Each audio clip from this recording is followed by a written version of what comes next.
अध्याय 41 कनखजूरा। जुआन दाओ संप्रदाय के शिष्य भी गुप्त रूप से हेंग युए संप्रदाय के शिष्यों का मूल्यांकन कर रहे थे, खासकर जो 6वीं परत और उससे ऊपर थे। वांग झो का रूप और उसकी शिखर 5वीं परत की खेती ने भी जुआन दाओ संप्रदाय के शिष्यों को उसे ध्यान में रखने के लिए मजबूर कर दिया। जहां तक वांग लिन की बात है, वह केवल 3वीं परत पर था, इसलिए उन्होंने उसे पूरी तरह से नजरअंदाज कर दिया। लियू मेई को छोड़कर सभी ने उसने उस पर थोड़ा ध्यान दिया। जैसे ही दोनों संप्रदायों के बुजुर्गों ने एक दूसरे से बात की, वे गुप्त रूप से एक दूसरे के शिष्यों को भी देख रहे थे। जुआन दाओ संप्रदाय के 3 बुजुर्ग हेंग युए संप्रदाय के शिष्यों को देखकर अधिक से अधिक खुश हो गए। उन्होंने सोचा कि अगर ये सभी शिष्य थे जो हेंग युए संप्रदाय के पास थे, तो वे निश्चित रूप से इस आदान प्रदान को जीत लेंगे। लेकिन वे कई सालों से हेंग युए संप्रदाय के साथ गुप्त रूप से संघर्ष में थे और जानते थे कि वे बहुत चालाक थे। वे सबसे महत्वपूर्ण क्षण तक अंतिम प्रहार को बचाए रखेंगे। भले ही 6वीं परत के काफी शिष्य मौजूद थे, वे सभी नए चेहरे थे और जिन सभी ने पिछली बार भाग लिया था, वे नजर में नहीं थे। वे लोग थे जिन पर उन्हें इस आदान प्रदान के दौरान ध्यान केंद्रित करने की जरूरत थी। संप्रदाय मुखिया वांग लुंग ने जुआन दाओ संप्रदाय के शिष्यों को स्कैन किया। उसकी निगाह शुद्ध जल आत्मा जड़ों वाले पुरुष और महिला पर रुक गई। उसने गुप्त रूप से अपने दिल में आह भरी। पिछले 500 सालों में हेंग युए संप्रदाय वास्तव में एक उत्तराधिकारी के बिना गिर गया था। यहाँ तक कि जुआन दाओ संप्रदाय, जो केवल 500 साल पहले एक अज्ञात छोटा संप्रदाय था, लगातार हेंग युए संप्रदाय को हरा सकता था। उसने मूल रूप से सोचा था कि वे इस बार जीतेंगे, लेकिन इस बार 2 एकल तत्व आत्मा जड़ शिष्य दिखाई दिए थे, जिसने उसे बहुत चिंतित कर दिया। क्या हमें वास्तव में बैंगनी कपड़े पहने शिष्यों को बाहर आने की जरूरत है? वे वर्तमान में प्रशिक्षण में हैं। अचानक हुआंग लोंग की निगाह सबसे पीछे के शिष्य पर पड़ी और उसने आखिरकार एक फैसला किया। ठीक है, चूंकि उन्होंने इस शिष्य को भेजा, तो यह हमारे मुख्य शिष्यों के बाहर आने का भी समय है। यह सोचते हुए वह हंसा और कहा, दोस्त ओयांग, शिष्य यात्रा से थक गए होंगे। उन्हें पहले आराम करने दो। हम कुछ पुराने लोगों को अच्छा समय बिताना चाहिए। मुख्य हॉल में आओ। उसने मुस्कुराते हुए मुख्य हॉल में उनका स्वागत करने के लिए अपना हाथ हिलाया। जुआन दाओ संप्रदाय के 3 बुजुर्गों ने सिर हिलाया और उसके पीछे मुख्य हॉल में चले गए। हेंग युए संप्रदाय के बुजुर्ग उनके पीछे चले गए। बुजुर्ग जू आखिरी था। वह शिष्यों की ओर मुड़ा और कहा, वांग झो, तुम जुआन दाओ संप्रदाय के शिष्यों की देखभाल करने के प्रभारी हो। अगर कोई समस्या होती है तो शिक्षक तुम्हें माफ नहीं करेंगे। वांग झो इसके लिए तैयार लग रहा था। उसने आदरपूर्वक कहा, शिक्षक को चिंता करने की जरूरत नहीं है।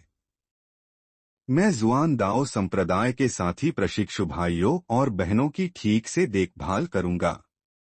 बुजुर्ग जू ने जुआन दाओ संप्रदाय के शिष्यों को देखकर मुस्कुराया और कहा, जुआन दाओ संप्रदाय के शिष्यों, अगर तुम्हें कोई जरूरत है तो तुम वांग झो से पूछ सकते हो।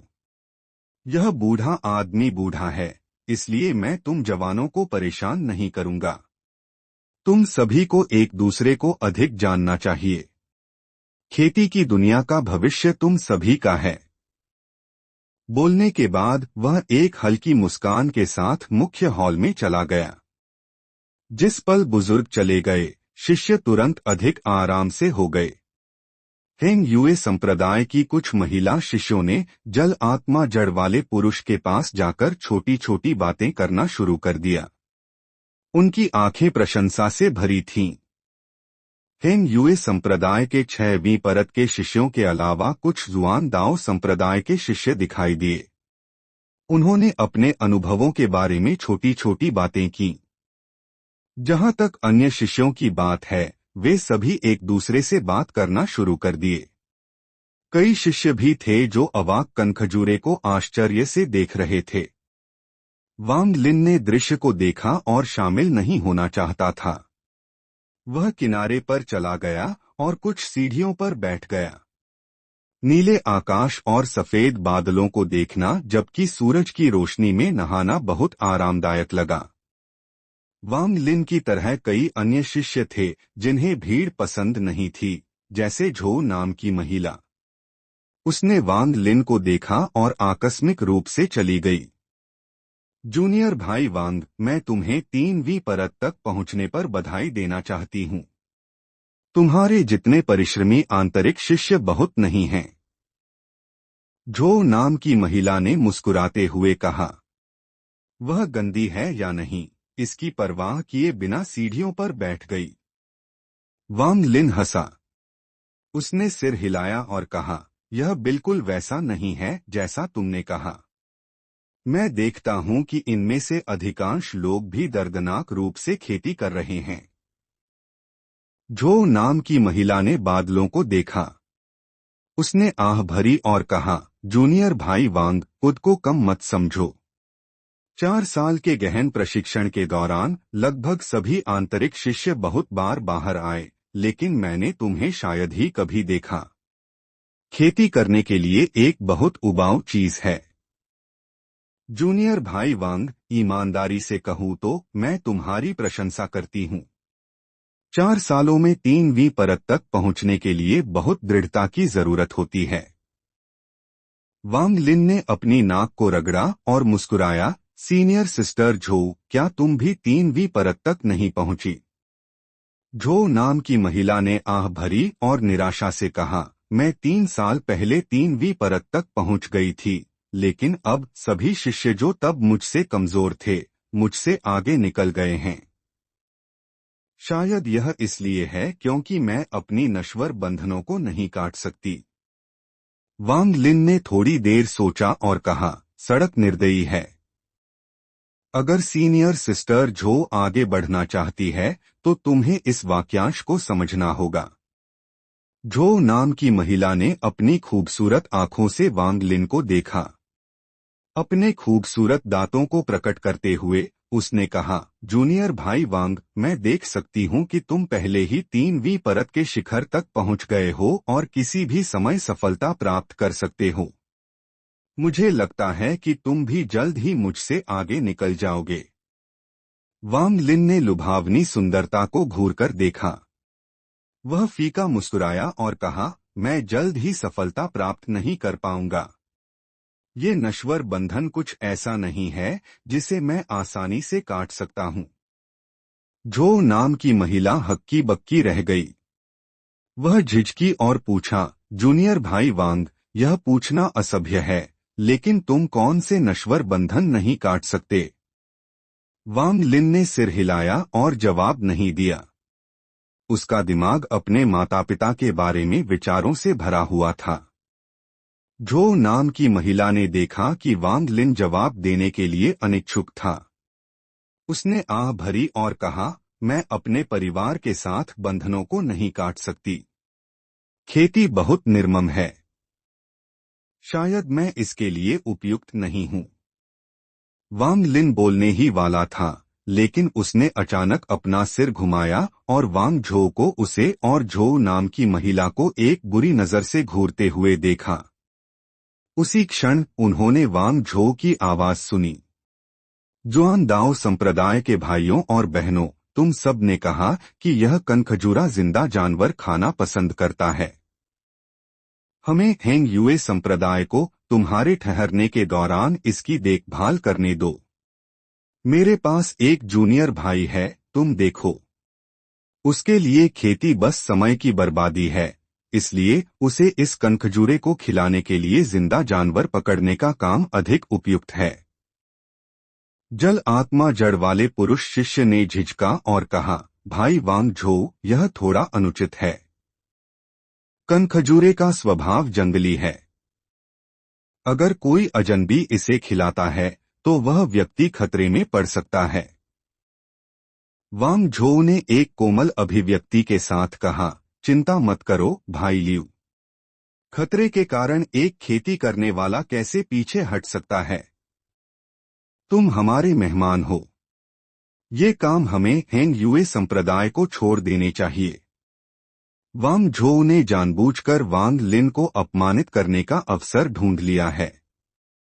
क्या वांग लिन इस चुनौती को स्वीकार करेगा और क्या उसकी छुपी हुई शक्ति, तीसरी परत से आगे बढ़ी हुई आध्यात्मिक ऊर्जा उसे बचा पाएगी। अध्याय 42 कनखजूरे का विष। वांग झो के कुछ साथी सहमत थे और उनमें से एक ने कहा, यह सच है। जुआन दाओ संप्रदाय के दोस्तों, यह हम पर छोड़ दो। जुआन दाओ संप्रदाय के सभी शिष्य झिझके। लियू नाम का शिष्य बुजुर्गों को एक बहाने के रूप में उपयोग करना चाहता था, लेकिन उसी क्षण पीछे के मध्यम आयु वर्ग के व्यक्ति ने हल्के से खांसा। लियू नाम के शिष्य का चेहरा फड़क उठा। उसने सिर हिलाया और कहा, अगर ऐसा है तो हम हेंग यूए संप्रदाय को परेशान करेंगे। वांग झो मुस्कुराया। वह वांग लिन की ओर मुड़ा और जोर से चिल्लाया, जूनियर भाई वांग लिन, कनखजूरे को खिलाने का काम तुम्हारे लिए छोड़ दिया जाएगा। तुम्हें सावधान रहने की जरूरत है। वांग झो के शब्द सुनकर जुआन दाओ संप्रदाय के सभी शिष्य वांग लिन को देखने के लिए मुड़ गए। उन सभी के चेहरे पर अजीब अभिव्यक्ति थी। वे अभी भी पूरे अर्थ को कैसे नहीं समझ सकते थे। इस वांग लिन ने वांग झो को निश्चित रूप से नाराज किया होगा। हेंग यूए संप्रदाय के शिष्यों में से एक व्यक्ति हंसा और कहा, मैं सोच रहा था कि भाई वांग झो किसके बारे में बात कर रहे थे। जैसा कि मैंने उम्मीद की थी, यह जूनियर भाई वांग लिन है। किसी और ने जारी रखा, यह काम वास्तव में उसके लिए उपयुक्त है। प्रतिभा की कमी के साथ उसके लिए खेती करना वास्तव में समय की बर्बादी है।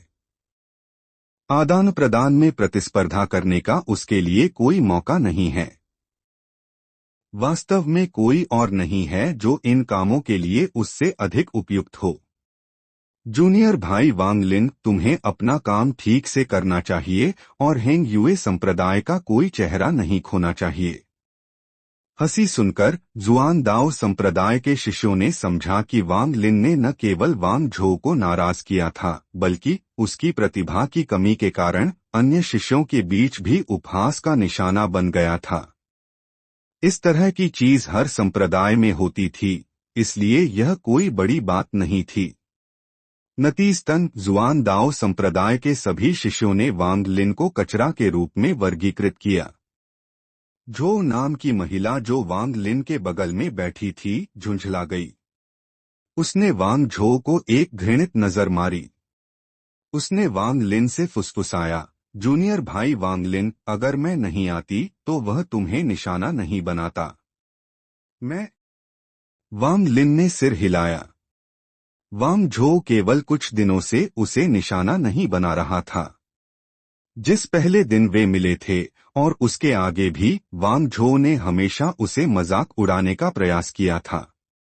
बाकी संप्रदाय ने उस पर नजर डाली थी क्योंकि उसे आत्महत्या करने की कोशिश करके स्वीकार किया गया था और फिर बुजुर्ग सन के कारण एक आंतरिक शिष्य बन गया था।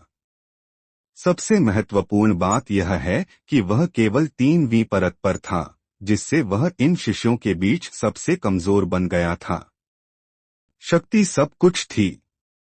वांग लिन ने 1000 फुट के कनखजूरे पर नजर डाली जो जमीन पर लेटा हुआ था। उसने परवाह नहीं की और ढोंग किया जैसे उसने कुछ नहीं सुना। कुछ ही देर बाद वांग झो ने कुछ शिष्यों को जुआन दाओ संप्रदाय के शिष्यों को उनके कमरों तक आराम करने के लिए ले जाने का काम सौंपा। जल आत्मा जड़ वाला जुआन दाओ संप्रदाय का शिष्य जिसका नाम लियू था, ने जाने से पहले वांग लिन पर नजर डाली और धीरे से कहा, तुम भाई वांग लिन होने चाहिए। हमारे जुआन दाओ संप्रदाय के कनखजूरे का स्वभाव जंगली है। जब तुम इसे खिलाते हो तो तुम्हें बहुत करीब नहीं आना चाहिए या तुम्हें चोट लगेगी। वांग झोउ ने एक ठंडी मुस्कान के साथ वांग लिन को देखा। उसने उसके बाद उसे और परेशान नहीं किया। जल्द ही हर कोई मुख्य हॉल के बाहर से बिखर गया। झोउ नाम की महिला झुंझला गई। उसने वांग लिन के साथ थोड़ा और बात की, फिर चली गई। सुनसान क्षेत्र को देखकर वांग लिन खड़ा हुआ और कनखजूरे की ओर बढ़ा। वह उससे 10 फुट दूर रुक गया और ध्यान से स्पिरिट बीस्ट की जांच की। करीब से देखने पर यह 1000 फुट लंबा कनखजूरा एक विशालकाय जानवर था। शरीर कई खंडों से बना था और हर खंड के बीच अंगूठियां थीं जिनमें कांटे बाहर की ओर इशारा कर रहे थे, जैसे अनगिनत तलवारें। उसके पूरे शरीर पर हल्के काले धब्बे भी थे और उसके सिर में 2 विशाल चिमटे बाहर चिपके हुए थे। इसके अलावा जिस चीज ने सबसे अधिक ध्यान आकर्षित किया वह 2 लंबी लाल मूंछें थीं जो हवा के बिना चल रही थीं, जैसे कि वे 2 बहुत लंबे सांप थे। जैसे कि वह जानता था कि वांग लिन उसे देख रहा है, उसने अपनी आंखें खोली और बंद की। वांग लिन को एक ठंडी नजर दी। वांग लिन ने तुरंत एक ठंडी सनसनी गुजरती महसूस की। वांग लिन का शरीर ठंडा महसूस हुआ, लेकिन उसके शरीर में स्पिरिट पावर की गति ने तुरंत ठंडक को फैला दिया। 1000 फुट लंबे कनखजूरे ने एक आश्चर्यचकित अभिव्यक्ति प्रकट की। उसने वांग लिन को एक गहरी और विचारशील नजर दी, फिर अपनी आंखें बंद कर लीं और वांग लिन को नजरअंदाज कर दिया। वांग लिन ने एक दिलचस्प अभिव्यक्ति प्रकट की। कोई आश्चर्य नहीं कि यह एक स्पिरिट बीस्ट था, इसमें मानव जैसी अभिव्यक्ति भी थी।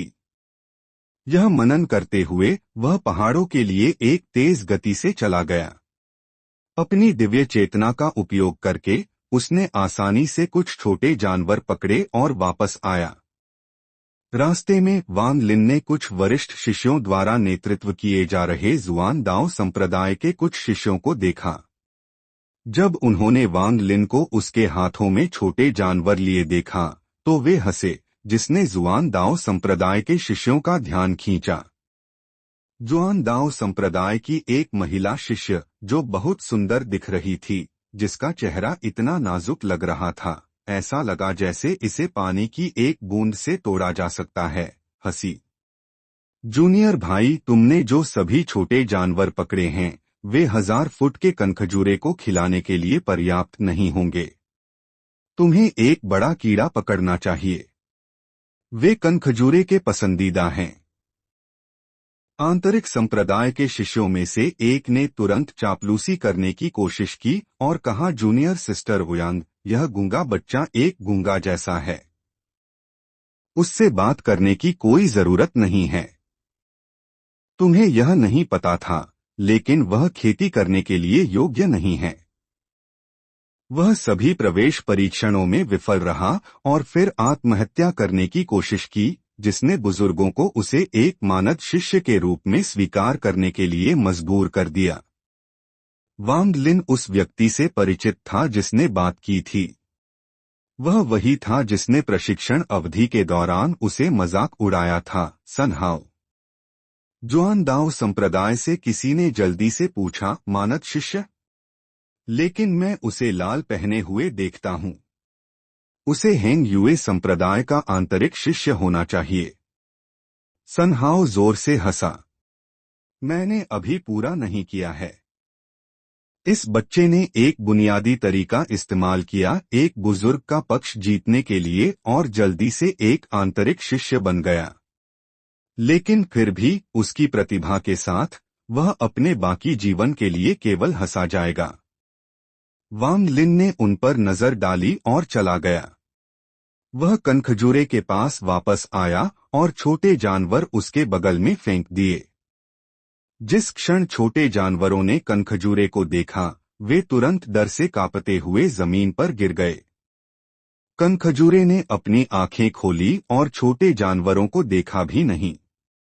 उसने एक काली गैस थूक दी।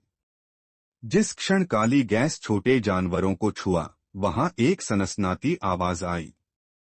एक पलक झपकते ही छोटे जानवर खून के एक ताल में बदल गए। कनखजूरे ने खून को अपने मुंह में चूस लिया। वांग लिन ने कुछ कदम पीछे लिए। उसकी आंखें चमक उठीं। कनखजूरे में आमतौर पर विष होता है और ये विष उनका सबसे बड़ा हथियार थे। एक बच्चे के रूप में उसने एक किताब पढ़ी थी जिसमें उल्लेख किया गया था कि एक कनखजूरे का विष उसके आकार से संबंधित था। बस कहा जाए, कनखजूरा जितना बड़ा, विष उतना ही मजबूत। वांग लिन ने कनखजूरे की असाधारण और खतरनाक जहर वाली फीडिंग तकनीक देखी है। यह अनुभव उसकी आगामी योजनाओं को कैसे प्रभावित करेगा, खासकर वांग झो और अन्य शिष्यों के मजाक के बाद। अध्याय 43 पुराना दोस्त। सामने कनखजूरा 100 फुट लंबा था। इसमें निहित विष एक अकल्पनीय स्तर तक पहुंच गया होगा। वांग लिन कनखजूरों से अपरिचित नहीं था। कई बच्चे खेलने के लिए कनखजूरे पकड़ते थे और कई उनका उपयोग अपनी मुर्गियों को खिलाने के लिए करते थे। कभी कभी वे गलती से कनखजूरे द्वारा काट लिए जाते थे, लेकिन उन्हें बस बहुत सारे पानी से घाव धोना पड़ता था, फिर अधिकतम कुछ दिनों के लिए बिस्तर पर लेट जाते थे और वे ठीक हो जाते थे। यहाँ तक कि एक समय था जब उसने उनके विष के लिए कनखजूरे इकट्ठा किए थे। गांव के डॉक्टर ने कहा कि अगर कनखजूरों के विष का ठीक से उपयोग किया जाए तो इसका उपयोग बीमारियों को ठीक करने के लिए किया जा सकता है। शुरुआती दिनों में उसका पिता अपने काम के लिए लकड़ी नहीं खरीद सकते थे, इसलिए वह लकड़ी काटने के लिए पहाड़ों पर चले गए और ठंडी हवा को अपने शरीर में प्रवेश करने दिया। इससे वह लगभग अपनी जान गंवा बैठे। उस समय डॉक्टर द्वारा बनाई गई दवा में कनखजूरे का विष शामिल था। हालांकि उसके पिता की बीमारी ठीक हो गई थी, लेकिन बीमारी ने उनके पिता के शरीर में अपनी जड़ें छोड़ दी थीं। हर बारिश होने पर उसके पिता को बहुत दर्द होता था। दर्द में मदद करने के लिए डॉक्टर ने जो दवा दी थी उसमें भी कनखजूरे का विष शामिल था, इसलिए वांग लिन ने अपने पिता के लिए बहुत सारे कनखजूरे पकड़े थे। अब तक वांग लिन को अभी भी याद था कि उस समय क्या हुआ था। 100 फुट के कनखजूरे को देखकर वांग लिन ने अपनी ठोड़ी को सहलाया। अगर छोटे कनखजूरों का विष उसके पिता की बीमारी में मदद कर सकता था, तो इस कनखजूरे से विष समस्या की जड़ को एक बार और हमेशा के लिए हटा सकता है। लेकिन सामने कनखजूरा बस बहुत बड़ा था और वांग लिन उसके मुकाबले बहुत छोटा था। उसे डर था कि वह कोई विष नहीं ले पाएगा और इस प्रक्रिया में खुद को नुकसान पहुंचाएगा। अचानक वांग लिन को कनखजूरे का विष प्राप्त करने का एक तरीका याद आया। यह तरीका पीढ़ियों से चला आ रहा था। यह कनखजूरे को खिलाने के लिए एक गोली बनाना था। एक बार कनखजूरे ने कथित गोली का सेवन कर लिया तो वह विष थूक देगा। इसके बारे में सोचते हुए उसने कनखजूरे को घूरकर देखा और गोली घर की ओर चला गया। गोली घर में संप्रदाय में सबसे अधिक सामग्री थी। उसने 4 साल में वांग हाओ को भी नहीं देखा था, इसलिए उसे जांचने के लिए अच्छा होगा। जब वांग लिन गोली घर पर पहुंचा और वांग हाओ को किनारे के दरवाजे से सावधानी से बाहर निकलते देखा, तब तक अंधेरा हो रहा था। वांग हाओ ने वांग लिन को देखा और उसे चुप रहने का इशारा किया। उसने उसे बाहर जाने का इशारा किया। वांग लिन हक्का बक्का रह गया। उसने अपनी दिव्य चेतना भेजी और तीसरे बुजुर्ग को एक गंभीर अभिव्यक्ति के साथ गोली भट्ठी को घूरते हुए पाया। थोड़ी देर दूर चलने के बाद वांग हाओ ने देखा कि वांग लिन चुपचाप उसके पीछे आया था।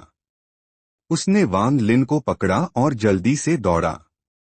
थोड़ी देर दूर भागने के बाद उसने आखिरकार एक सांस छोड़ी।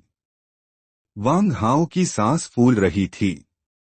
उसने सावधानी से गोली घर की ओर देखा और जल्दी से आशा की एक चमक के साथ पूछा, वांग लिन, मैंने सुना है कि तुम 4 साल पहले गहन प्रशिक्षण के लिए गए थे। तुम अब किस परत पर हो? 3वीं परत। यह क्या है? वांग लिन ने अपनी दिव्य चेतना से वांग हाओ को स्कैन किया और पाया कि वांग हाओ पहले ही पहली परत पर था, लेकिन उसके शरीर में आध्यात्मिक ऊर्जा बहुत अजीब थी। आध्यात्मिक ऊर्जा ठीक से प्रवाहित नहीं हो रही थी, लेकिन एक विषम पथ में चल रही थी। हर बार जब प्रवाह वांग हाओ के शरीर से गुजरता था, तो यह वांग हाओ के अंगों से उसके जीवन सार का एक छोटा सा हिस्सा ले जाता था और उसे अवशोषित कर लेता था। इस अवस्था में वांग लिन को डर था कि वांग हाओ के जीवन सार के समाप्त होने और मरने में देर नहीं लगेगी। वांग हाओ ने कड़वाहट से मुस्कुराया और कहा, तुमने इसे देख लिया। वांग लिन ने सिर हिलाया और कहा, वांग हाओ, मुझे बताओ कि यह क्या है। वांग हाओ ने अपनी मुट्ठी कसी और दांत पीसते हुए कहा, जब हम आदान प्रदान के लिए गए तो मुझे हमेशा फाउंडेशन एस्टेब्लिशमेंट गोली नहीं मिल पाने का अफसोस रहा। बाद में गुरु बाह लू युंजी ने मेरी मदद करने के लिए मुझे चुकाने के लिए मुझे एक फाउंडेशन एस्टेब्लिशमेंट गोली दी। मैं उस समय बहुत हैरान था। उसने मुझे एक खेती की विधि भी दी और मुझे बताया कि यह संप्रदाय जो देता है उससे बेहतर है। मैंने इसके बारे में ज्यादा नहीं सोचा और इसके साथ खेती की। वांग लिन ने गहरी सांस ली और पूछा, क्या? मुझे देखने दो। वांग हाओ ने धागे से बंधी एक किताब निकाली और उसे वांग लिन की ओर फेंक दिया। उसने जारी रखा, लेकिन 2 साल तक इसका अभ्यास करने के बाद मेरा शरीर कमजोर हो गया। हालांकि मैं अपने शरीर में स्पिरिट पावर को संघनन करने का प्रबंधन कर सकता हूं, मैं इसका उपयोग नहीं कर सकता। बाद में मैंने गुप्त रूप से एक शिष्य को मुझे देखने के लिए रिश्वत दी और पाया कि लू युंजी ने मुझे जो खेती की विधि दी है उसे फायर फर्नेस ट्रायल कहा जाता है। वांग लिन ने किताब खोली और इसे देखा। वह जितना अधिक पढ़ा उतना ही स्तब्ध हो गया। किताब में जो कुछ था वह क्यूई संघनन की 3 परतों के अंदर जो कुछ था उससे पूरी तरह से अलग था। शरीर को परिष्कृत करने के लिए आध्यात्मिक ऊर्जा का उपयोग करने के बजाय इसने आध्यात्मिक ऊर्जा को एक भंवर में इकट्ठा किया। यह भंवर स्पिरिट पावर इकट्ठा करते ही विस्तारित होगा और यह जल्द ही स्वर्ग और पृथ्वी की आध्यात्मिक ऊर्जा को अवशोषित करने में सक्षम होगा ताकि शरीर को बाहर से परिष्कृत किया जा सके, क्यूई संघनन के समान कुछ हासिल किया जा सके। सरल शब्दों में क्यूई संघनन अंदर से धीरे धीरे शरीर को परिष्कृत करना था और बाद वाला एक उच्चस्तरीय तरीका था। अगर कोई भाग्यशाली था तो भंवर शरीर के ढहने से पहले शरीर के बाहर विस्तारित होगा और क्यूई संघनन हासिल करेगा, और अगर नहीं तो भंवर के शरीर के बाहर विस्तारित होने से पहले शरीर नष्ट हो जाएगा। वांग हाओ ने अपने दांत पीसते हुए कहा, इस फायर फर्नेस ट्रायल खेती विधि संप्रदाय में अभिलेखागार में इसकी कुछ प्रतियां थीं। कहा जाता है कि इसे विलुप्त हो चुके लू देश से प्राप्त किया गया था। इस विधि का उपयोग करके 10 खेती करने वालों में से केवल 2 ही बच पाएंगे। यह सब किस्मत पर आधारित है। वांग लिन ने महत्वपूर्ण सवाल पूछा, लू युंजी को इन सब से क्या फायदा होगा? वांग हाओ की आंखें ठंडी हो गईं। उसने अंधेरे में कहा, वह मेरा उपयोग एक गोली भट्ठी के रूप में करना चाहता है। जब अभिलेखागार के शिष्य ने मुझे जानकारी दी तो यह दर्ज किया गया था कि जिस क्षण कोई फायर फर्नेस ट्रायल की खेती से मरता है, अगर एक निश्चित विधि का उपयोग किया जाता है तो एक गोली जो किसी के जीवन को 3 साल तक बढ़ा सकती है, बनाई जा सकती है। वांग लिन ने एक ठंडी सांस ली और सोचा कि यह तीसरा बुजुर्ग लू युंजी बहुत क्रूर था। वांग हाओ की अभिव्यक्ति कड़वी थी। उसने कठोरता से कहा, मैं अन्य बुजुर्गों और संप्रदाय मुखिया के साथ इस बारे में बात करने की हिम्मत नहीं करता। आखिरकार मैं लू युंजी का मददगार हूँ। संप्रदाय के नियमों के तहत मेरा जीवन अब मेरा नहीं है, बल्कि लू युंजी का है। अगर मुझे पता होता कि ऐसा होगा तो मैं उसका मददगार नहीं बनता। अब पछतावा करना बहुत देर हो चुकी है। लू युंजी को पता चला कि मुझे रहस्य पता है और उसने मुझे मेरे माता पिता के साथ धमकी दी। अब मेरे जीवन पर मेरा कोई नियंत्रण नहीं है। हर दिन मुझे कई क्यूई एकत्रित करने वाली गोलियां लेनी पड़ती हैं और मेरे शरीर में भंवर दिन ब दिन बड़ा होता जा रहा है। मेरे गणना के आधार पर मेरे पास जीने के लिए केवल 1 साल बाकी है। अध्याय 44 लीशान। वांग लिन ने थोड़ी देर सोचा और कहा, तुम्हारी क्या योजनाएं हैं? क्या तुम्हें मेरी किसी चीज के लिए मदद चाहिए? वांग हाओ ने आह भरी और कहा, तुम केवल 3वीं परत पर हो। तुम मेरी मदद नहीं कर सकते क्योंकि लू युंजी पहले ही 6वीं परत पर है। साथ ही क्योंकि वह गोलियां उत्पादित कर सकता है, बुजुर्गों द्वारा उसे प्यार किया जाता है। मैं पहले ही आशा छोड़ चुका हूं। वांग लिन हेंग युए संप्रदाय में इन कुछ सालों में तुम मेरे एकमात्र दोस्त और मेरे बड़े भाई हो।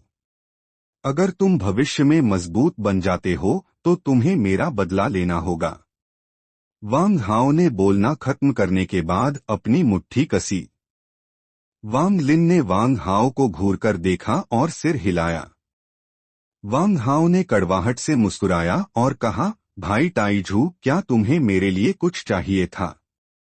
जब तक मैं जिंदा हूं, मैं तुम्हारी जितनी मदद कर सकता हूं, करूंगा। क्या तुम्हें कुछ क्यूई एकत्रित करने वाली गोलियां चाहिए? मेरे पास उनमें से बहुत हैं। वांग लिन ने वांग हाओ को देखा। उसने वांग हाओ से उसे चाहिए वाली सामग्री मांगना छोड़ दिया और सिर हिलाया। वह वांग हाओ की मदद करना चाहता था, लेकिन दुश्मन 6वीं परत पर था। वांग लिन को बिल्कुल भरोसा नहीं था। हालांकि उसकी दिव्य चेतना दूसरों से अलग थी और उसने 20 साल से अधिक समय तक आकर्षण तकनीक का अभ्यास किया था। उसने कभी किसी अन्य इंसान से लड़ाई नहीं की थी, इसलिए वह निश्चित रूप से नहीं कह सकता था कि वह कितना मजबूत था। वांग हाओ ने देखा कि वांग लिन चुप रहा। उसने कड़वाहट से अपने कपड़ों को थपथपाया और कहा, भाई टाइजू, तुम्हें मुझसे अधिक प्रतिभा है। पीछे सोचकर जब हम परीक्षण दे रहे थे तो यह एक सपना जैसा लगता है। समय बहुत तेजी से गुजरता है। वांग हाओ ने आह भरी और एक उदासीन अभिव्यक्ति के साथ जाने के लिए मुड़ा। वह धीरे धीरे वांग लिन की नजर से गायब हो गया। इस खेती की दुनिया में मजबूत कमजोर पर शिकार करते हैं। वांग लिन ने आकाश को घूरते हुए अपने दिल में इस पर गहराई से विचार किया। उसी क्षण वांग लिन को एक आध्यात्मिक ज्ञान हुआ। तथाकथित आध्यात्मिक ज्ञान एक ऐसा नहीं था जहां उसने अचानक समझ हासिल की और उसकी खेती अचानक बढ़ गई, बल्कि ज्ञान को किसी के मस्तिष्क में उंडेला जा रहा था। यहाँ जो बढ़ाया गया वह किसी की खेती या आत्मा नहीं थी, बल्कि स्वर्ग और पृथ्वी की समझ थी। खेती की दुनिया की क्रूर प्रकृति को महसूस करना उसका आध्यात्मिक ज्ञान था। एक खेती करने वाला होने के लिए किसी को एक खेती करने वाले का रवैया रखना चाहिए। वांग लिन बुदबुदाया जैसे ही उसने आह भरी, क्या मजबूत का कमजोर पर शिकार करना वास्तव में वह मानसिकता है जो एक खेती करने वाले के पास होनी चाहिए। उसका शरीर हिला और वह जहां था वहां से गायब हो गया। जब वह जड़ी बूटी के बगीचे में वापस जा रहा था तो वांग लिन की अभिव्यक्ति अचानक बदल गई, क्योंकि उसने उन अतिथि कमरों को देखा जहां जुआन दाओ संप्रदाय के शिष्य ठहरे हुए थे और विचारपूर्वक उसकी ओर बढ़ा। प्रवेश करने से पहले ही उसने अंदर से एक अतिरंजित आवाज सुनी। मुझे कहना पड़ेगा, हेंग युए संप्रदाय के भाइयों, यह उड़ने वाली तलवार जो मेरे पास है वह जुआन दाओ संप्रदाय के अद्वितीय खजानों में से एक है। इसे नून मनी स्वॉर्ड कहा जाता है। तुम लोग खुद ही पूछ लो कि इस तलवार को चुराने में मैंने कितनी परेशानी उठाई। अगर तुम में से कोई इसे खरीदना चाहता है तो तुम्हें 3 दिनों में आदान प्रदान में इसका उपयोग नहीं करने की शपथ लेनी होगी, या मैं इसे नहीं बेच रहा हूँ। किसी ने तुरंत संदेह के साथ पूछा, क्या यह खजाना वास्तव में उतना अद्भुत है जितना तुम कहते हो? मैं ली शान कभी झूठ नहीं बोलूंगा। अगर तुम लोग मुझ पर विश्वास नहीं करते तो भूल जाओ। मैं इस उड़ने वाली तलवार को कहीं भी बेच सकता हूँ।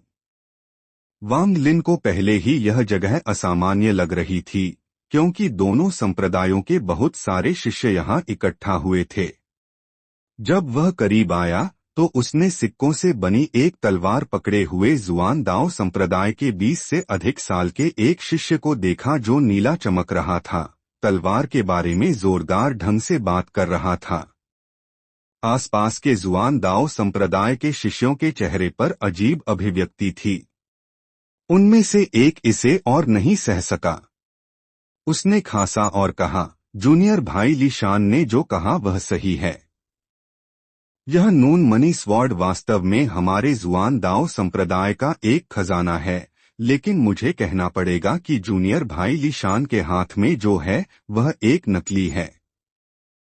हालांकि इसके अभी भी कुछ उपयोग हैं। हेंग यूए संप्रदाय के शिष्यों ने आपस में बात की। फिर एक 5वीं परत का शिष्य आगे बढ़ा। वांग लिन को याद था कि इस शिष्य का नाम झाओ था। शिष्य झाओ ली शान के पास चला गया और उन्होंने आपस में बात की जब तक कि उन्होंने एक विनिमय नहीं किया। दोनों के चेहरे पर मुस्कान थी। आंतरिक शिष्यों में से ऐसे लोग थे जो तलवार के बारे में जानते थे और मजाक में कहा, यह बस एक सरल लोहे की तलवार है जिसमें कुछ टूटा हुआ स्पिरिट सोना है और किसी ने इसे बेचने की कोशिश करने की हिम्मत की। ऐसा लगता है कि जुआन दाओ संप्रदाय केवल इतना ही कीमती है। ली शान ने तुरंत पलटवार किया, इस भाई ने जो कहा वह गलत है। मेरे बड़े प्रशिक्षु भाई ने भी कहा कि यह एक नकली था, लेकिन तुम्हारे हेंग यूए संप्रदाय में अभी भी किसी ने इसे खरीदा। इस तरह की चीज नवीनता के खातिर खरीदने के लिए सबसे अच्छी है। हेंग यूए संप्रदाय का वह शिष्य जिसने तलवार खरीदी हंसा और कहा, भाई ली शान, तुमने जो कहा वह गलत है। मैंने इस तलवार को इकट्ठा करने के लिए नहीं खरीदा, बल्कि अपने पिता को देने के लिए। मेरा परिवार सूअर पालता है, इसलिए यह तलवार सूअर मारने के लिए उत्तम होगी। ली शान को गुस्सा नहीं आया और मुस्कुराते हुए कहा, चूंकि तुमने इसे पहले ही खरीद लिया है, मुझे परवाह नहीं है कि तुम इसके साथ क्या करते हो। ठीक है, मेरे पास अभी भी एक और खजाना है। इसे अजेय काला बदबूदार थंडरबॉल कहा जाता है। यह चीज वास्तव में एक खजाना है। मैं झूठ नहीं बोल रहा हूं। हम एक लाइव टेस्ट भी कर सकते हैं। उसके साथ उसने एक काली गेंद निकाली और उसे एक दीवार पर फेंक दिया। एक तेज आवाज के साथ दीवार पर दरारें दिखाई दीं। उस जगह पर एक काला धुंध था जहां गेंद ने टक्कर मारी थी और इससे एक बुरी गंध आ रही थी। ली शान ने एक गर्वित और मुस्कुराते हुए चेहरे के साथ कहा, यह कैसा है? यह अजेय काला बदबूदार थंडरबॉल मेरा अपना व्यक्तिगत गुप्त हथियार है। हालांकि शक्ति मजबूत नहीं है। अगर यह किसी पर उतरता है तो यह कीचड़ कुछ ऐसा है जिसे मैं भी नहीं धो सकता। खासकर गंध, यह कुछ ऐसा है जिसे मैंने दर्जनों जानवरों को इकट्ठा करने के बाद बनाया है। कोई भी इससे घृणा करेगा। हर कोई स्तब्ध रह गया और अपने मुंह खुले छोड़कर एक दूसरे को घूरकर देखा। कुछ महिला शिष्यों ने अपनी नाक दबाई और कुछ कदम पीछे हट गईं। वांग लिन भी हैरान था। उसने अपनी दिव्य चेतना भेजी और उसकी अभिव्यक्ति अचानक अजीब हो गई। जुआन दाओ संप्रदाय के सभी शिष्य वास्तव में अजीब महसूस कर रहे थे, लेकिन ली शान जुआन दाओ संप्रदाय में अजीब चीजें बनाने के लिए जाना जाता था। किसी ने भी उससे पंगा लेने की हिम्मत नहीं की, क्योंकि कोई भी उन दुर्गंध बमों में से एक से नहीं टकराना चाहता था। अजय काला कीचड़ दुर्गंध बम वास्तव में जुआन दाओ संप्रदाय में प्रसिद्ध था। गुप्त रूप से यह लगभग संप्रदाय के वास्तविक खजानों में से एक से मिल सकता था। तो यह कैसा था? इस बार मैं तुम सभी को अपना छुपा हुआ इक्का दिखा रहा हूँ, लेकिन मुझे अभी भी वही बात कहनी है जो मैंने पहले कही थी। तुम इसे 3 दिनों में आदान प्रदान में उपयोग नहीं कर सकते, या मैं इसे तुम्हें नहीं बेचूंगा। ली शान ने एक गंभीर अभिव्यक्ति प्रकट की, लेकिन गुप्त रूप से अपने दिल में हंसा। तुम मूर्ख बच्चे, जितना अधिक मैं कहता हूँ कि तुम्हें इसका उपयोग नहीं करना चाहिए, उतना ही अधिक संभावना है कि तुम लोग इसे आदान प्रदान में उपयोग करोगे। ही देखने के लिए एक अच्छा शो होगा। बुजुर्ग निश्चित रूप से मेरी तारीफ करेंगे और मुझे कुछ जादुई खजाने भी देंगे। उसके साथ उसकी आंखें चमक उठीं और उसने चिल्लाना शुरू कर दिया। वांग लिन ने वांग हाओ के माध्यम से लू युंजी की क्रूर योजना के बारे में जाना है, और अब उसकी मुलाकात ली शान से हुई है, जो अजीबोगरीब खजानों का सौदागर है। वांग लिन के दिमाग में कनखजूरे का विष और लू युंजी की हत्या का बदला है। क्या वह ली शान के अजीब उपकरणों का उपयोग इन समस्याओं के समाधान के लिए करेगा? अध्याय 45 नीच जीवन। उसकी आंखें चमक उठीं और उसने चिल्लाना शुरू कर दिया। हेंग यूए संप्रदाय के साथी भाइयों, एक पुरानी कहावत है, लोगों को मारने में केवल सिर हिलाना पड़ता है। लेकिन मुझे सबसे पूछना है, लोगों को मारना उन्हें बदनाम करने जितना संतोषजनक कैसे हो सकता है? उन्हें बदनाम करने से वे 10,000 साल तक बदबू देंगे। इसके बारे में सोचो, जब तुम अपने प्रतिद्वंद्वी के साथ लड़ रहे हो और तुम इसका उपयोग करते हो, भले ही तुम नहीं जीतते, फिर भी तुम उनसे अधिक चेहरे के साथ बाहर आते हो। या भागने के दौरान अगर तुम्हारे पास यह चाल है तो यह भी चमत्कार करती है। अगर तुम एक भीड़भाड़ वाले क्षेत्र में दौड़ते हो तो वह अभी भी तुम्हारा पीछा करने का चेहरा कैसे रखेगा? साथ ही अगर तुम एक प्रेम प्रतिद्वंद्वी का सामना करते हो तो यह भी एक निर्णायक चाल हो सकती है। अगर कोई तुम्हारी महिला को चुराने की हिम्मत करता है तो उन पर इसका उपयोग करो और फिर उसे कभी मौका नहीं मिलेगा, क्योंकि वह कभी भी बदबू के आसपास नहीं रहना चाहेगी। ली शान के विज्ञापन ने बहुत सारे आंतरिक संप्रदाय के शिष्यों को प्रेरित किया, खासकर जब उसने प्रेम प्रतिद्वंद्वियों के खिलाफ इसका उपयोग कैसे किया जा सकता है, इसके बारे में बात की। यह वास्तव में कुछ शिष्यों के साथ गूंज उठा। यह चीज वास्तव में प्रेम प्रतिद्वंद्वियों से छुटकारा पाने के लिए एक शीर्ष गुणवत्ता वाली वस्तु थी। ली शान की निगाह दूरी में वांग लिन की ओर बदल गई। वह जानता था कि वांग लिन को हेंग यूए संप्रदाय में कचरा माना जाता था। उसके जैसे लोग ली शान के लिए बड़े ग्राहक थे। जुआन दाओ संप्रदाय में कचरा पहले ही उसके द्वारा साफ कर दिया गया था, इसलिए जब उसने वांग लिन को देखा तो उसने उत्साह से जारी रखा। यह बम विशेष रूप से कम खेती वाले भाइयों के लिए उपयोगी है। हाथ में इस दुर्गंध बम के साथ कौन तुम्हें फिर से तंग करने की हिम्मत करेगा? अगर कोई तुम्हें तंग करने की हिम्मत करता है तो उन पर एक फेंक दो। मैं ली शान तुम्हें वादा कर सकता हूं कि तुम संप्रदाय में लंबा चल सकते हो, कोई भी तुम्हें परेशान करने की हिम्मत नहीं करेगा। उसके साथ ली शान ने गुप्त रूप से अपने दिल में हंसा। कोई भी तुम्हें तंग करने की हिम्मत नहीं करेगा असंभव था। यह अधिक ऐसा था जैसे यह एक पिटाई को आमंत्रित करेगा। ली शान ने देखा कि उसने लगभग कई लोगों को जीत लिया था। उसने जल्दी से सौदे को सील करने की कोशिश की। यह दुर्गंध बम कम खेती वाले लोगों के लिए एक वास्तव में अच्छा आत्मरक्षा हथियार है। आज मेरे पास एक बिक्री होगी। 2 खरीदो, 1 मुफ्त पाओ। इसे मेरी ओर से एक उपहार मानो।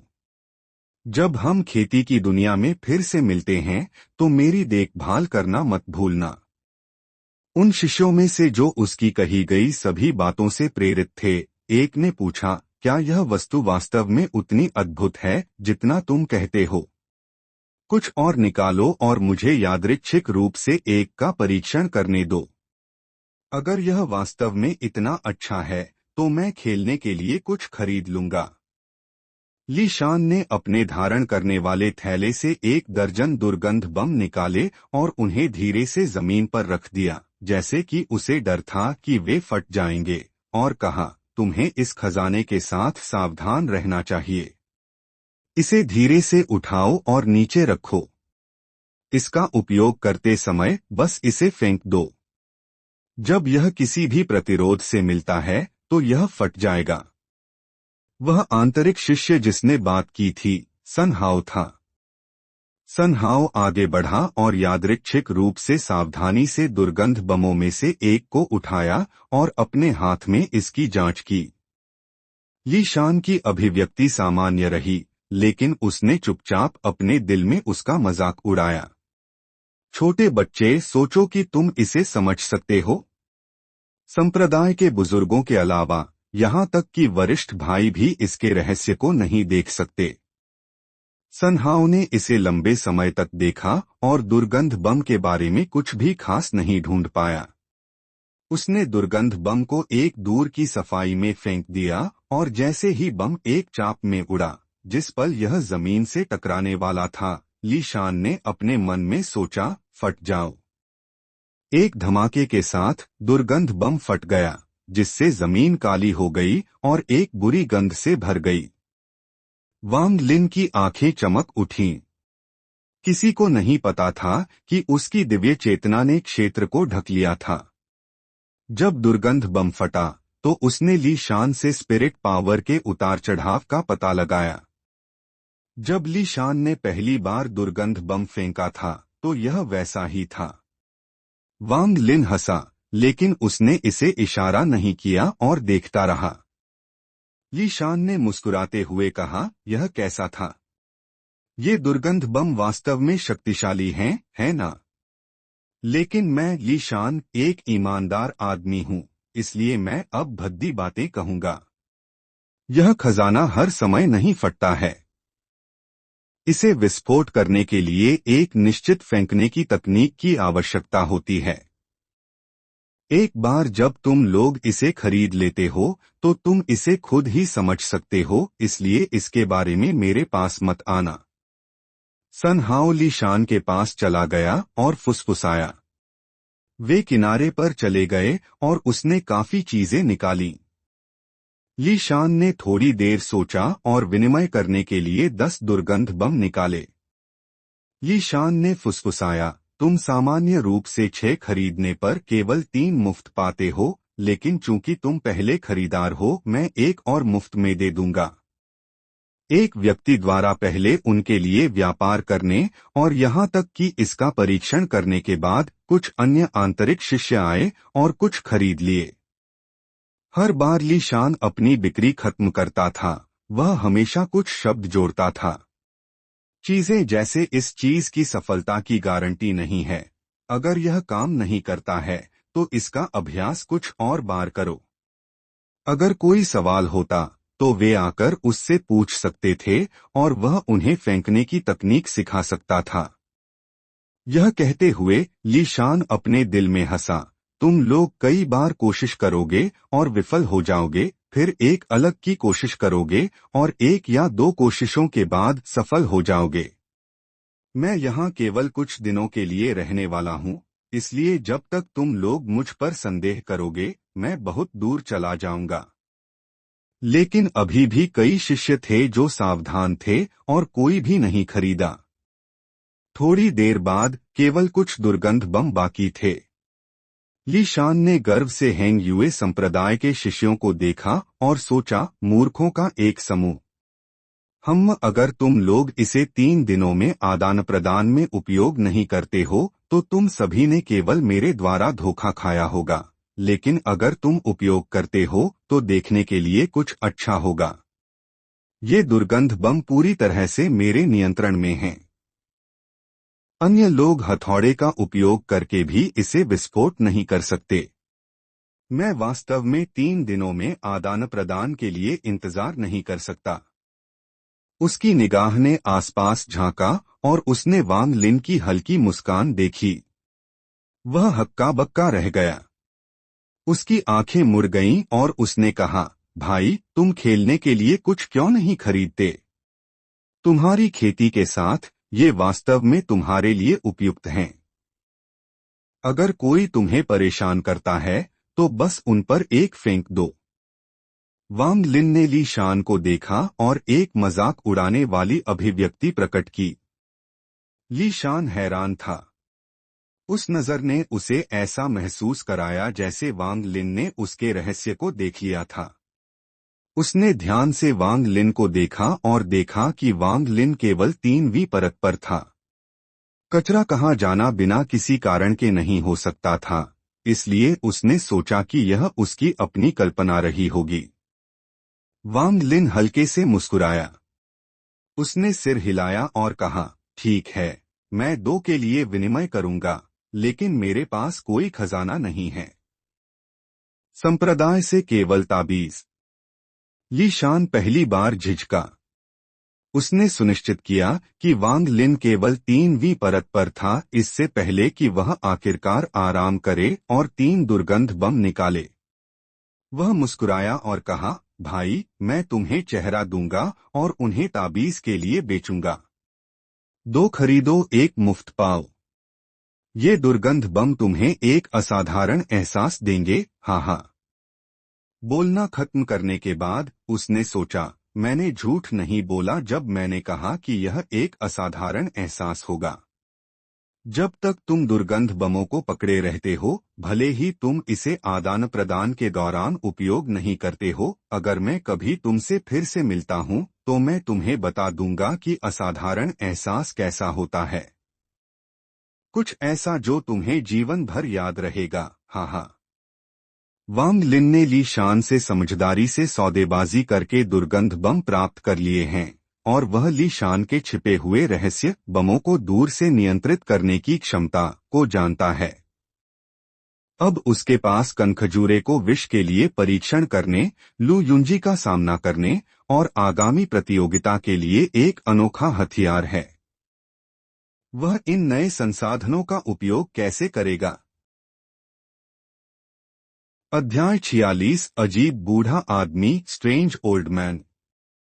वांग लिन ने बदबूदार बम को उठाया और ली शान की ओर देखा।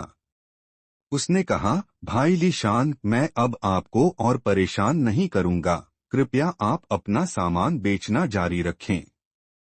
ली शान ने सिर हिलाया।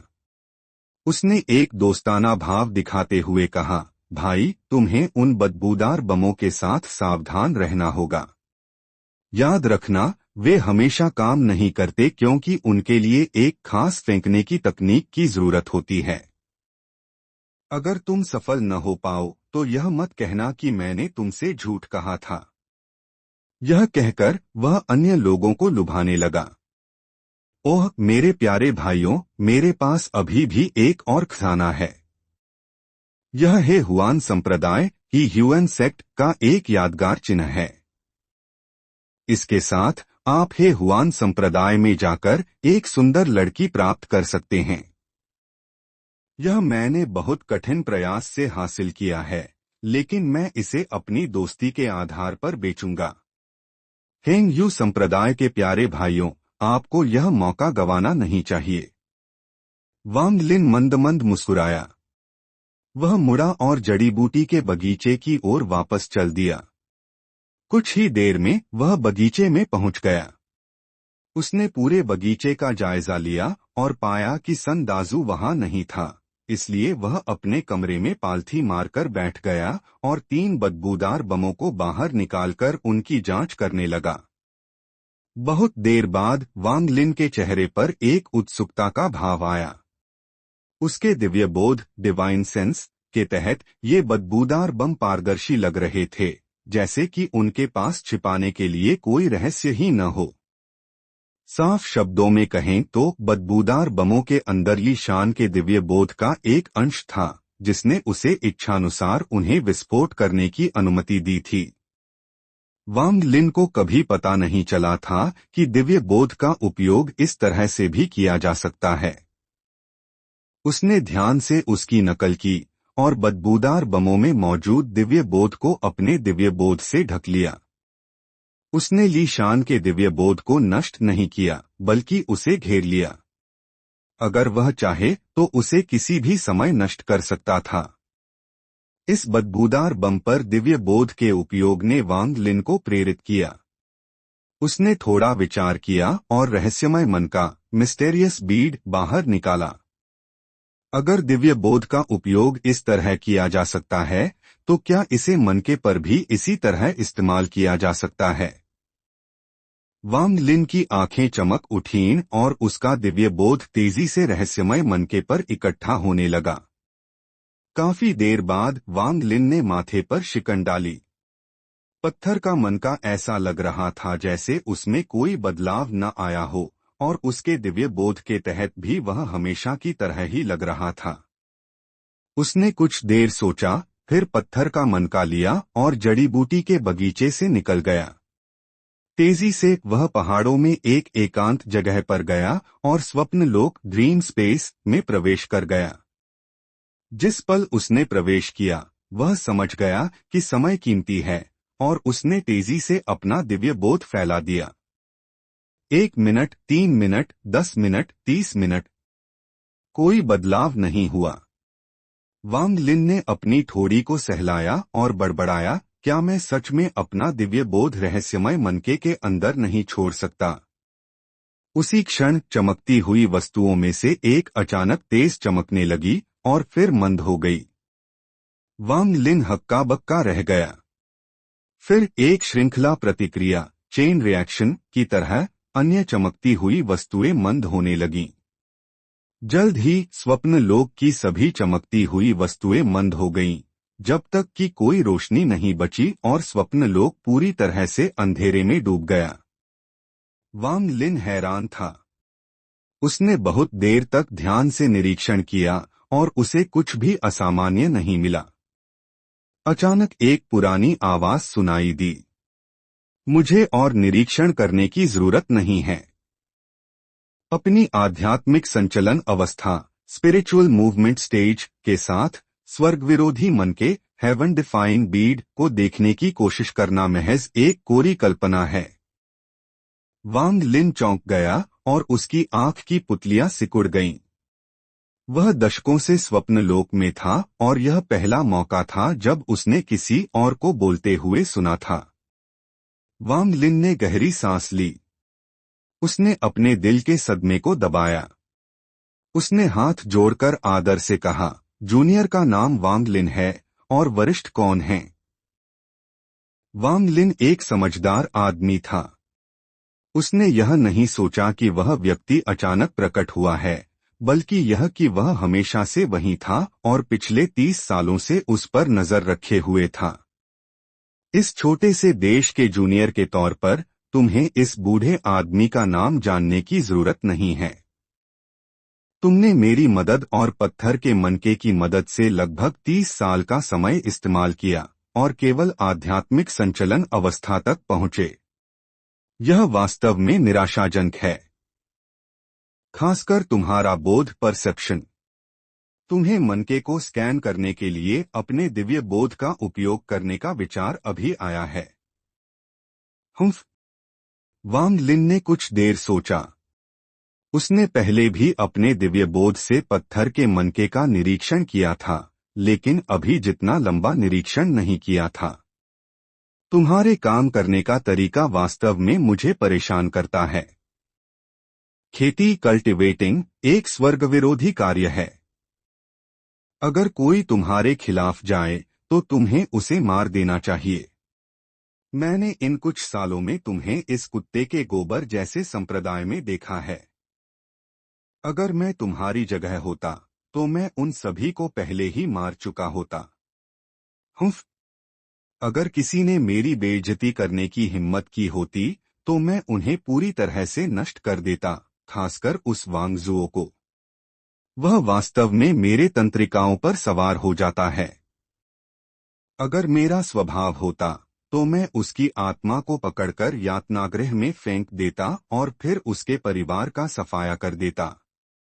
मुझे तुम्हारे संप्रदाय में वह झांगहू बहुत पसंद है। वह काफी दुष्ट है। साथ ही वह जूनियर लियू वास्तव में इस बूढ़े आदमी के स्वाद के अनुरूप है। वांग लिन का भाव अजीब हो गया। वह व्यंग्यात्मक रूप से मुस्कुराया। वरिष्ठ, मुझे मत टोको। मैंने अभी तक बात खत्म नहीं की है। तुम्हारे छोटे से संप्रदाय में भी कुछ अच्छी दिखने वाली महिलाएं हैं। तुम सच में नहीं जानते कि आनंद कैसे लेना है। अगर मैं होता तो मैं उन्हें पकड़ लेता और उनकी आत्मा के लिए उन्हें परिष्कृत करता। हे, उनका स्वाद वास्तव में मुझे अतीत की याद दिलाता है। मैंने 30 से अधिक सालों से इसका स्वाद नहीं लिया है। वांग लिन हक्का बक्का रह गया और बहुत देर तक कुछ बोल नहीं पाया। बच्चे, क्या तुम थोड़ा और मेहनत कर सकते हो? जल्दी करो और आत्मा परिवर्तन अवस्था, सोल ट्रांसफॉर्मेशन स्टेज तक पहुंचो ताकि यह बूढ़ा आदमी बाहर आ सके। आह! वांग लिन झिझका। वह थोड़ा भ्रमित था और उसने पूछा, वरिष्ठ, आत्मा परिवर्तन अवस्था क्या है? और जब आपने कहा कि मैं आध्यात्मिक संचलन अवस्था में हूं, तो उसका क्या मतलब था? क्या तुम खुद नहीं सोच सकते? हमेशा हर चीज के बारे में पूछते रहते हो। भूल जाओ। केवल तीसरे दर्जे के खेती देश, रैंक 3 कल्टीवेशन कंट्री के एक छोटे से कृषक के लिए, भले ही तुम तब तक सोचो जब तक तुम्हारा सिर फट न जाए, तुम इसका पता नहीं लगा पाओगे। ध्यान से सुनो बच्चे, मैं 5वें दर्जे के खेती देश, रैंक 5 कल्टीवेशन कंट्री की खेती क्षेत्र, कल्टीवेशन रियल्म के बारे में बात कर रहा हूं। तुम्हारे जैसे तीसरे दर्जे के खेती देश में केवल 4 क्षेत्र हैं: क्यूई संघनन, क्यूआई कॉन्डेंसेशन, नींव स्थापना, फाउंडेशन एस्टैब्लिशमेंट, कोर गठन, कोर फॉर्मेशन, और नवजात आत्मा, नैसेंट सोल। जहां तक आत्मा गठन अवस्था, सोल फॉर्मिंग स्टेज की बात है, तो यह तुम्हारी नजरों में केवल एक किंवदंती होगी। एक बार जब कोई आत्मा गठन अवस्था तक पहुंच जाता है, तो तुम्हारे देश का दर्जा बढ़कर चौथे दर्जे का खेती देश, रैंक 4 कल्टीवेशन कंट्री हो जाएगा। इसके साथ देश को खेती गठबंधन, कल्टीवेशन अलायंस से उचित संसाधन प्रदान किए जाएंगे और देश को देश के बाहर खेती सितारों, कल्टीवेशन स्टार्स के लिए लड़ने का अधिकार भी मिलेगा। देश को गठबंधन की रक्षा के लिए मिशन भी शुरू करने होंगे। इसी तरह अगर किसी चौथे दर्जे के देश में आत्मा परिवर्तन दिखाई देता है, तो उसे 5वें दर्जे का देश तक बढ़ा दिया जाएगा, और इसी तरह। जहां तक आध्यात्मिक संचलन अवस्था की बात है, तो यह एक ऐसी अवस्था है जिसका उपयोग आमतौर पर चौथे दर्जे के देश या उससे ऊपर में किया जाता है। यह क्यूई संघनन अवस्था के समान है, लेकिन इसकी सीमा अधिक व्यापक है। बूढ़े आदमी की यह चौंकाने वाली घोषणा और खेती के विभिन्न स्तरों के बारे में जानकारी वांग लिन के लिए एक बिल्कुल नई दुनिया थी। क्या वह वास्तव में एक ऐसी चीज के साथ बंधा हुआ था जो इतने उच्च स्तर के अस्तित्व की मेजबानी कर रहा था?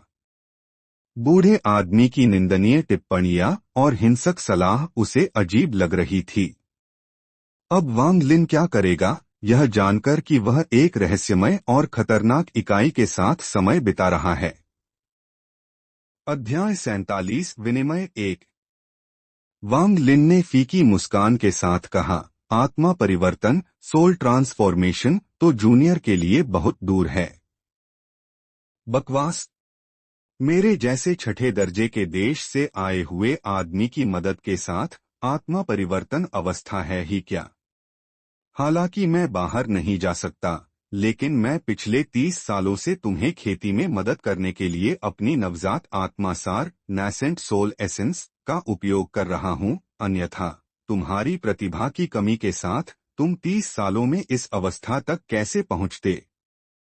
और क्योंकि तुमने मेरे नवजात आत्मा सार को अवशोषित कर लिया है, इसलिए मेरे समान खेती के स्तर के लोगों के अलावा कोई भी तुम्हारी खेती को पहचान नहीं सकता।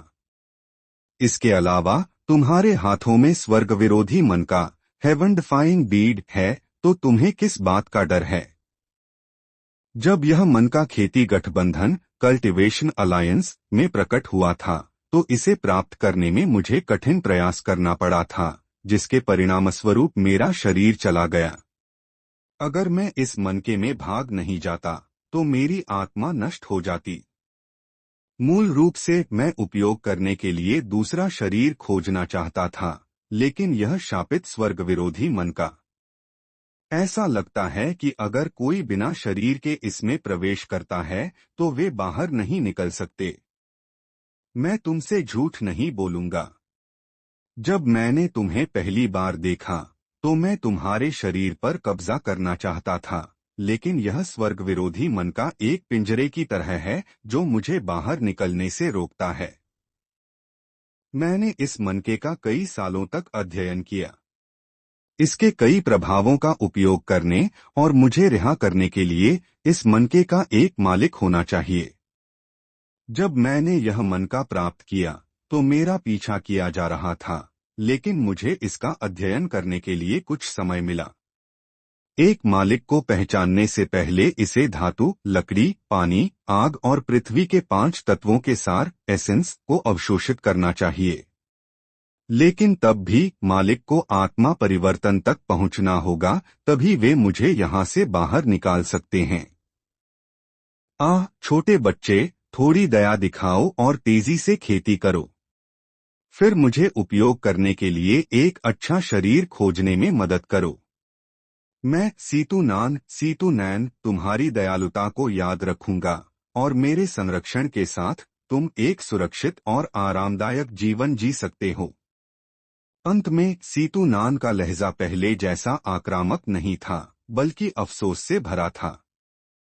वांग लिन ने थोड़ा विचार किया। जैसे ही वह बोलने वाला था, सीतू नान की आवाज फिर आई। बच्चे, कोई आया है। मैं तुम्हें बाहर निकलने में मदद करूंगा। अचानक वह चीरने जैसा एहसास प्रकट हुआ। वांग लिन का शरीर हिल गया और उसने अपनी आंखें खोल दी।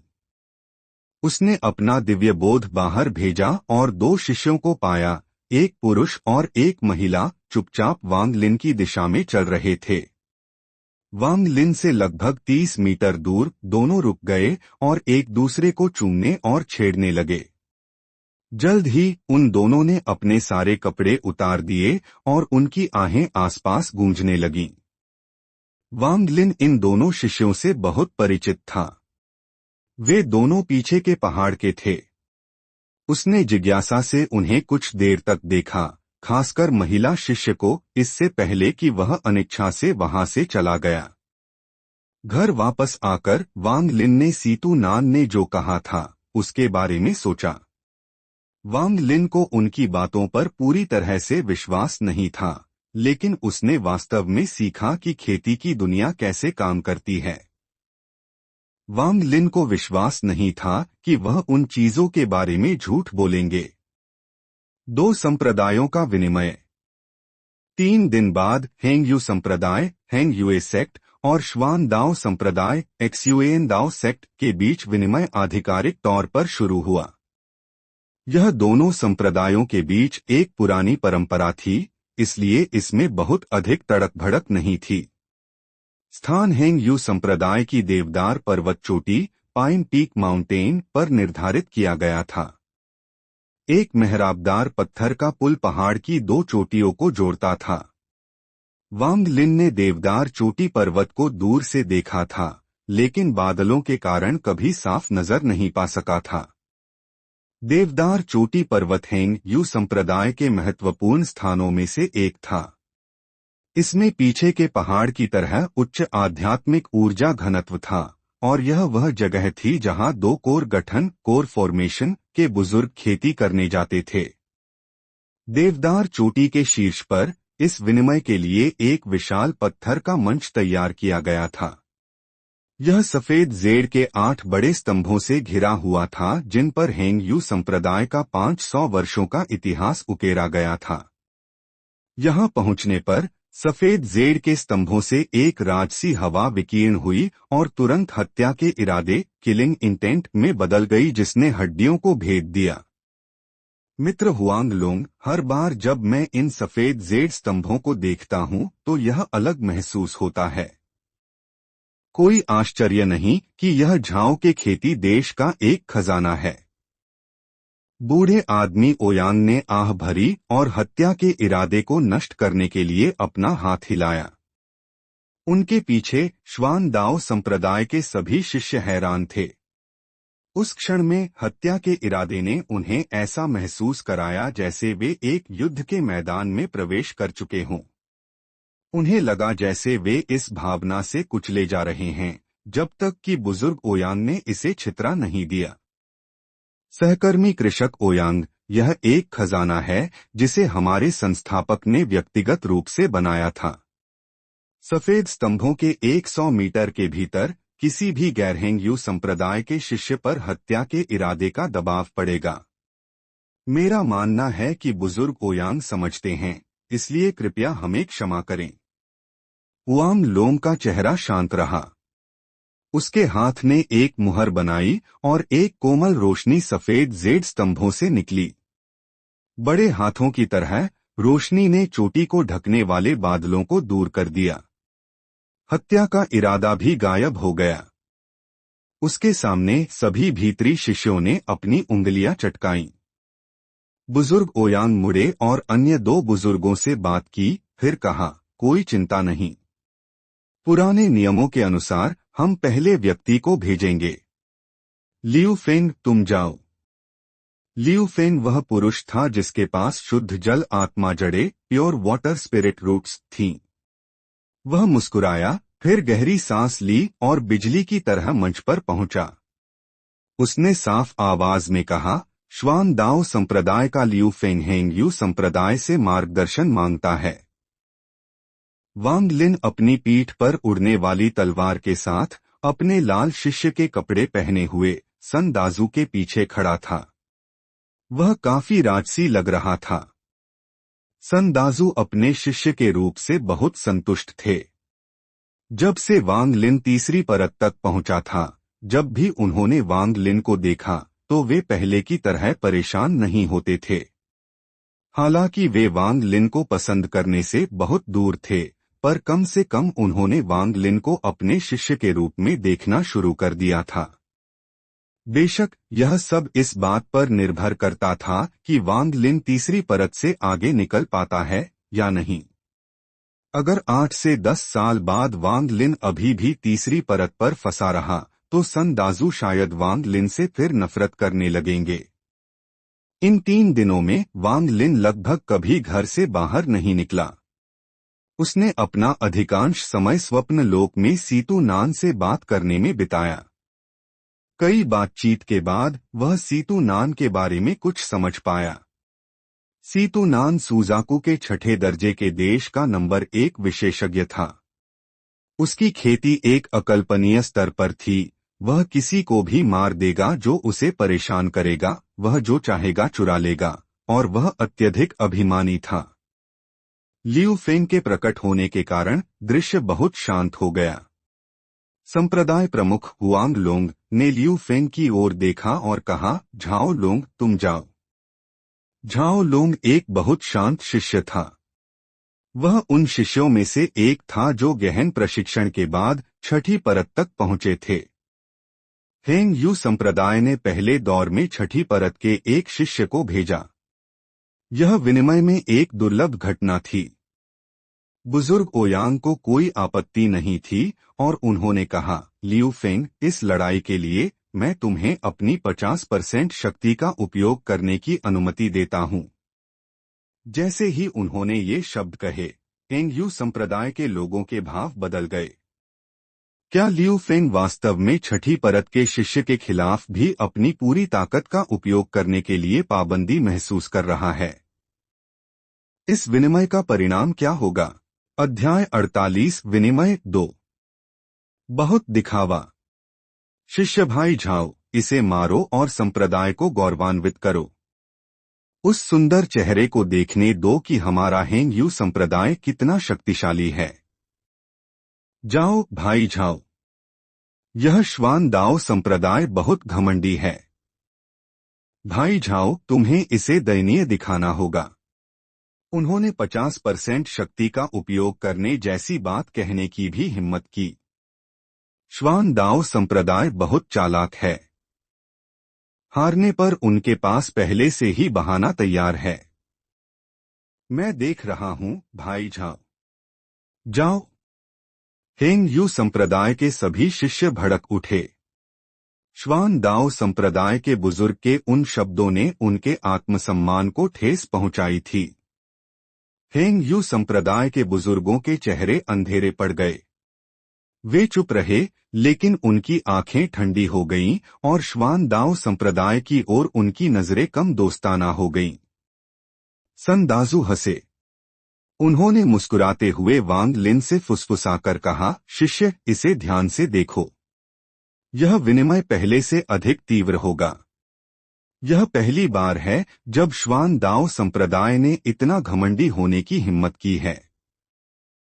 वांग लिन ने गुस्से में भीतरी शिष्यों को चारों ओर देखा और फिर लियू फेंग को देखा। उसके शरीर पर अभी भी काले कोहरे की एक परत थी जिसने वांग लिन को उसके खेती के स्तर को देखने से रोक दिया था। लियू फेंग मंच पर खड़ा था और धीरे से कहा, भाई झाओ, चूंकि हमारे संप्रदाय के बुजुर्ग ने बोल दिया है, इसलिए मैं इस लड़ाई में केवल अपनी 50% शक्ति का उपयोग करूंगा। झाओ लोंग मध्यम कद का था। उसका रंग गहरा था और उसका शरीर बहुत मजबूत दिखता था। एक कृषक के बजाय वह नश्वर दुनिया में एक योद्धा जैसा दिखता था। उसने सावधानी से लियू फेंग को देखा। उसने हाथ जोड़े और कहा, भाई लियू, कृपया। जब उसने बोलना समाप्त किया तो उसने एक कदम बढ़ाया। फिर उसके चारों ओर एक एक करके खिलते हुए सफेद कमल दिखाई दिए और उसके शरीर के चारों ओर तैरने लगे। सफेद कमलों पर तलवार क्यूई, स्वॉर्ड क्यूआई के टुकड़े दिखाई दिए। झाओ लोंग के कपड़ों पर हवा लगने की आवाज सुनी जा सकती थी, लेकिन वहां कोई हवा नहीं थी। संप्रदाय प्रमुख हुआंग लोंग मुस्कुराए।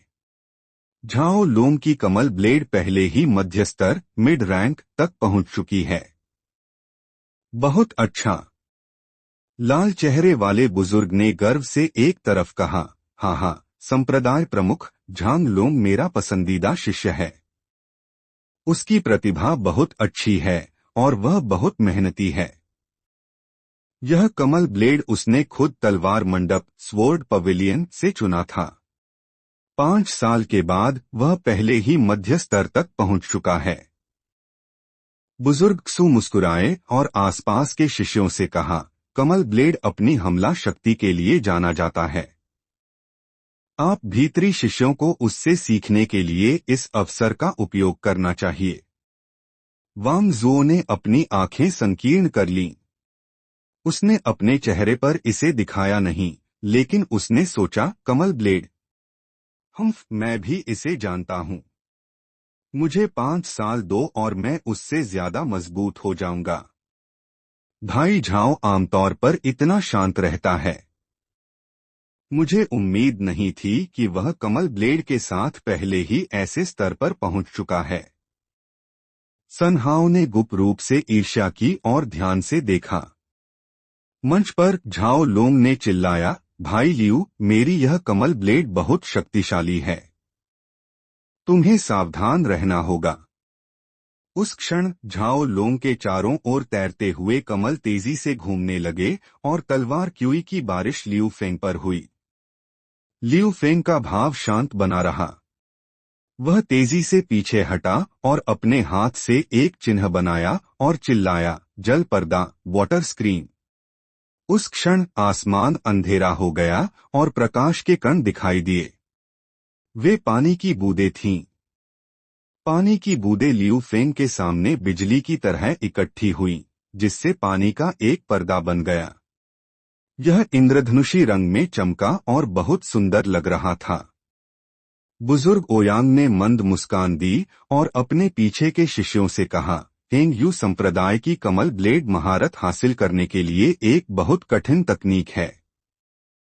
आप सभी को याद रखना होगा, यदि आप इस कमल ब्लेड से मिलते हैं तो आपको सामना करने की कोशिश नहीं करनी चाहिए, बल्कि इससे बचना चाहिए जब तक कि आप लियू फेंग की तरह शुद्ध जल आत्मा जड़ वाले न हो और इच्छानुसार पानी को नियंत्रित न कर सकें। सभी शिष्यों ने सहमति में सिर हिलाया, सिवाय पीछे के मध्यम आयु वर्ग के व्यक्ति के, जिसके चेहरे पर तिरस्कार का भाव था। मंच पर लियू फेंग पर बरस रही तलवार क्यूई जल पर्दे से टकराई। झाओ लोंग का चेहरा उतर गया। यह जल पर्दा बहुत अजीब था। जैसे ही तलवार क्यूई उस पर गिरी, वे बिना किसी प्रभाव के गायब हो गईं। उसने माथे पर शिकन डाली और उसी तकनीक का फिर से उपयोग करने वाला था, लेकिन उसने देखा कि लियू फेंग ने एक मुस्कान छोड़ी। लियू फेंग ने कहा, भाई झाओ, तुम इस कमल ब्लेड का सामना करने की कोशिश करो। पानी लहराया और तलवार क्यूई जल पर्दे से झाओ लोंग की ओर निकल गई।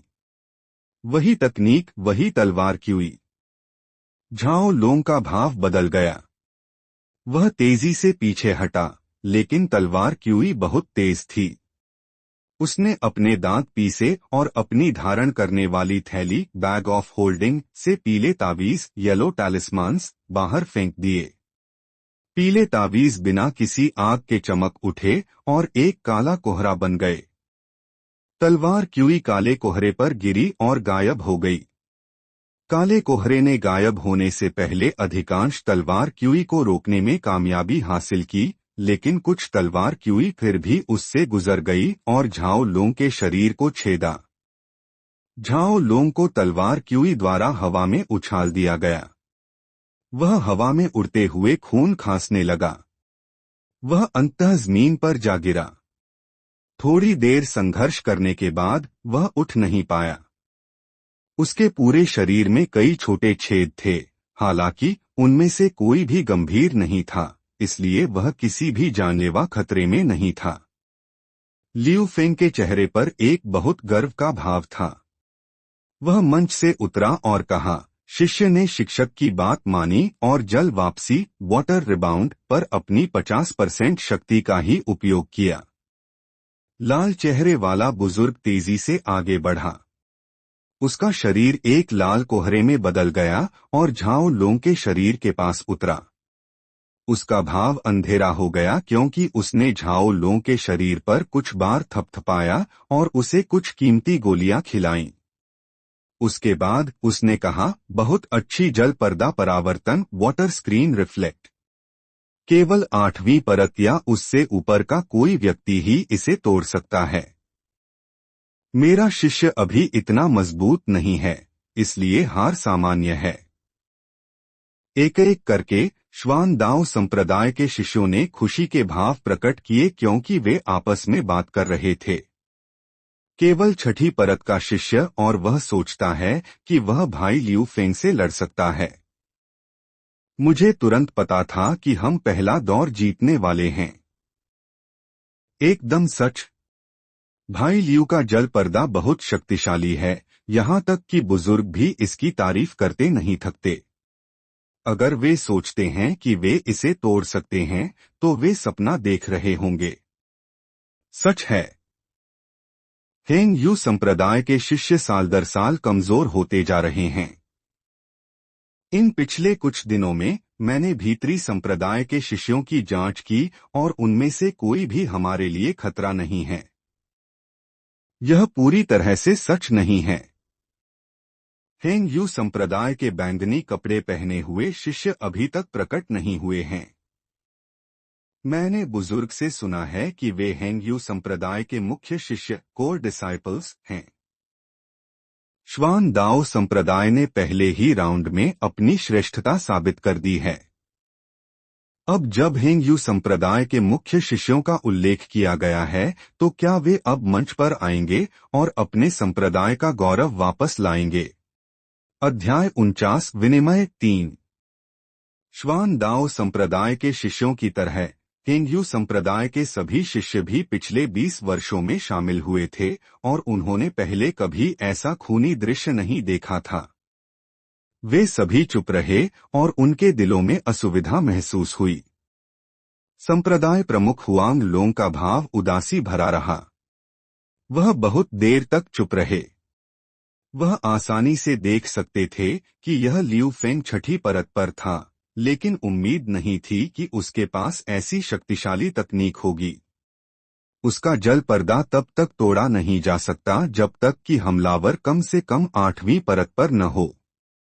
यह केवल पहला दौर था और यह पहले से ही ऐसा था। उनके दिल में कड़वाहट थी। हेंगयू संप्रदाय वास्तव में गिर गया था। उन्होंने अपने साथी शिष्य भाइयों को देखा और पाया कि उन सभी के चेहरे पर भी कड़वाहट के भाव थे। सन दाजू ने ठंडी हवा में सांस ली। मादरचोद, एक शिष्य मुझसे भी अधिक शक्तिशाली है। श्वान दाओ संप्रदाय को ऐसे शिष्य कैसे मिलते हैं? मैं इतना भाग्यशाली क्यों नहीं हूं? वांग लिन ने लियू फेंग को गहरी नजर से देखा। उसने साफ तौर पर देखा कि क्या हुआ था। हालांकि जब लियू फेंग ने जल पर्दे का उपयोग किया तो वह उसकी खेती को देखने में सक्षम था। वांग लिन अभी भी तकनीक से हैरान था। श्वान दाओ संप्रदाय के बुजुर्ग ओयांग मुस्कुराए और जोर से कहा, मित्र हुआंग लोंग, इस दूसरे दौर में पहले एक शिष्य को भेजना आपकी बारी है। हुआंग लोंग की नजर प्रत्येक भीतरी शिष्य पर घूम गई। प्रत्येक शिष्य ने अपना सिर नीचे कर लिया, उम्मीद की कि उन्हें नहीं चुना जाएगा। यह देखकर हुआंग लोंग बहुत गुस्से में आ गए। जैसे ही वह बोलने वाले थे, सन हाओ ने अपने दांत भींचे और कहा, संप्रदाय प्रमुख, हालांकि शिष्य प्रतिभाशाली नहीं है, मैं दूसरे दौर में लड़ने को तैयार हूं। कुछ बुजुर्गों के भाव बदल गए और बुजुर्ग सू ने माथे पर शिकन डाली और कहा, सन हाओ, तुम केवल चौथी परत पर हो, गड़बड़ी मत करो। सन हाओ ने थोड़ी देर झिझका और कहा, शिष्य के पास एक नई तकनीक है। हालांकि मैं जीत नहीं सकता, मैं फिर भी उन्हें बुरा दिखा सकता हूं। उसने अपने दिल में सोचा, अभी कोई नहीं जाना चाहता, इसलिए अगर मैं अब ऊपर जाता हूं तो मैं संप्रदाय प्रमुख पर एक अच्छा प्रभाव छोड़ सकता हूं। भले ही मैं इस बदबूदार बम से जीत न पाऊं, मैं बुरा नहीं दिखूंगा। क्षमा करें भाई लीशान, मैंने इसे आपसे खरीदा और अब मैं इसे आप लोगों पर इस्तेमाल कर रहा हूं। मुझे लगता है कि इसे कर्म कहा जा सकता है। इन पिछले कुछ दिनों में उसने महसूस किया कि उसे बदबूदार बमों का उपयोग करने के बारे में अच्छी समझ हो गई है। उसने खुद कोशिश की और विफल रहा, लेकिन भाई लीशान के पास जाने के बाद वह अंततः कुछ बार सफल हुआ। हालांकि समय की कमी के कारण उसे अधिक अभ्यास करने को नहीं मिला। उसने महसूस किया कि कुछ कोशिशों के साथ वह इसे काम करवा सकता है। हुआंग लोंग ने थोड़ी देर विचार किया और आह भरी। उन्होंने सिर हिलाया और कहा, तुम जा सकते हो। मुझे तुम्हारी नई तकनीक देखने दो। सन हाओ ने अपना शरीर सीधा किया और मंच पर कदम रखा। उसने कहा, हेंगयू संप्रदाय का शिष्य सन हाओ श्वान दाओ संप्रदाय से मार्गदर्शन मांगता है। जब ली शान ने सन हाओ को देखा तो उसके फेफड़े हंसते हंसते फटने वाले थे। जब उसने देखा कि बुजुर्ग ओयांग एक शिष्य को नियुक्त करने वाले हैं तो वह तेजी से आगे बढ़ा और कहा, बुजुर्ग, शिष्य ली शान ऊपर जाकर उसके साथ अभ्यास करने को तैयार है। बात करते समय उसने आंख भी मारी। ली शान एक ऐसा शिष्य था जिसने बुजुर्ग ओयांग को कई सिरदर्द दिए थे, लेकिन ओयांग यह भी जानते थे कि ली शान बहुत चालाक था और ऐसा कुछ नहीं करेगा जो उसके लिए हानिकारक हो। बुजुर्ग ओयांग जानते थे कि अगर ली शान स्वेच्छा से ऊपर जा रहा था तो उसे खुद पर 100% भरोसा था, इसलिए उन्होंने उसे जाने दिया। ली शान उत्साह से मंच पर गया। उसका दिल उत्साह से फटने वाला था। उसने सोचा, ओह सनहाओ, सनहाओ, तुम यह खुद पर लाए हो। जब सनहाओ ने ली शान को ऊपर आते देखा तो उसका भाव अजीब हो गया। ली शान ने जोर से कहा, भाई सनहाओ, आओ और मुझे अपनी सबसे नई तकनीक दिखाओ। मैं ली शान यहीं खड़ा रहूंगा और तुम्हारा हमला सहूंगा। सनहाओ थोड़ा झिझका। वह पहले ही उड़ने वाले शब्दों, फ्लाइंग वर्ड्स, का उपयोग करने के स्तर तक पहुंच चुका था। उसके हाथ ने एक मुहर बनाई और एक लाल तलवार तेजी से बाहर उड़ी और उसके चारों ओर तैरने लगी, जिससे एक ठंडी रोशनी प्रकट हुई। जाओ! उड़ने वाली तलवार तेजी से लीशान की ओर उड़ी और सनहाओ ने इस समय का उपयोग कई बदबूदार बमों को बाहर निकालने के लिए किया। उसने चिल्लाया, मेरी नई तकनीक देखो। लीशान ने एक जोरदार हंसी छोड़ी। उसने उड़ने वाली तलवारों को आसानी से चकमा दिया और अपने दिल में सोचा, विस्फोट। सनहाओ के हाथों में बदबूदार बम उसके फेंकने से पहले ही धमाके के साथ फूट गए। एक सड़ी हुई बदबू चारों ओर फैल गई। सनहाओ वहां खड़ा रहा, काली राख से ढका हुआ, हक्का बक्का। वह समझ नहीं पाया कि ये बदबूदार बम उसके फेंकने से पहले ही क्यों फूट गए। क्या उसने पहले बहुत जोर का इस्तेमाल किया था? लीशान ने एक आह भरी और कहा, भाई सनहाओ का चाल बहुत मजबूत है। इसे क्या कहते हैं? आत्मविनाश, सेल्फ डिस्ट्रक्ट।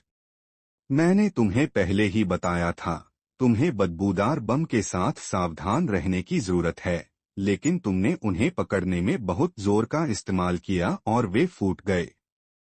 श्वान दाओ संप्रदाय के सभी शिष्य हंसी से गूंज उठे और उपहास की आवाजें सुनी जा सकती थीं।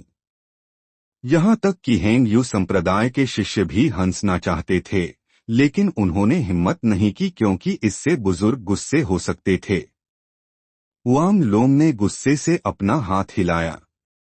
हवा की एक लहर ने बदबू को दूर उड़ा दिया और यहाँ तक कि हक्का बक्का सनहाओ को भी देवदार चोटी से वापस हेंगयू चोटी तक उड़ा दिया।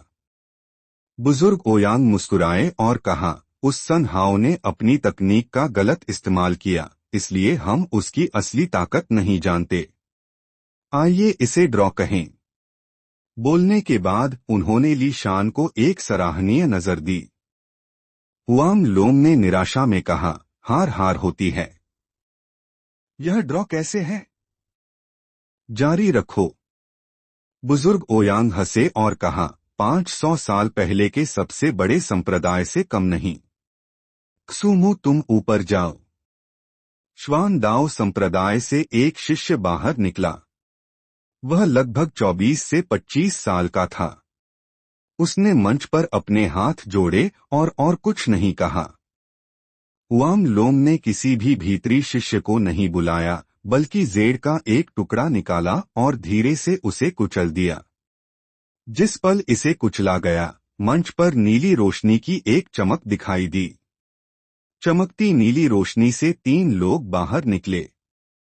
ये तीनों लोग बैंगनी कपड़े पहने हुए थे।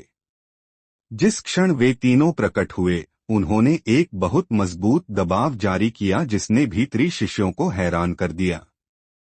बुजुर्ग ओयांग का भाव थोड़ा बदल गया और उन्होंने सावधानी से उन तीनों की जांच की। श्वान दाओ संप्रदाय के पीछे खड़े मध्यम आयु वर्ग के व्यक्ति ने अचानक उनकी ओर रुख किया। उसकी आंखें चमक उठीं और लड़ने की इच्छा प्रदर्शित हुई। जब वे तीनों आदमी प्रकट हुए तो उन्होंने ठंडी नजर से दर्शकों को देखा। 40 साल के मध्यम आयु वर्ग के पुरुषों में से एक ने कहा, श्वान दाओ संप्रदाय। 20 साल पहले मैं लू सॉन्ग हार गया था, लेकिन इस बार मैं नहीं हारूंगा। वांग लिन की आंख की पुतलियां सिकुड़ गईं। तीनों लोगों में से वह केवल एक को जानता था, दूसरे शिष्य भाई झांगकुआंग। हुआंग लोंग ने साफ तौर पर कहा, लू सॉन्ग, इस बार तुम जाओ। लू सॉन्ग ने सिर हिलाया। उसके अलावा अन्य 2 मंच से नीचे उतरे और हुआंग लोंग के बगल में खड़े हो गए। लूसोंग, पांचवें वरिष्ठ भाई लूसोंग।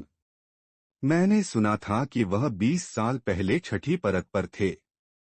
इस बार हमारा हेंग यू संप्रदाय निश्चित रूप से जीतेगा।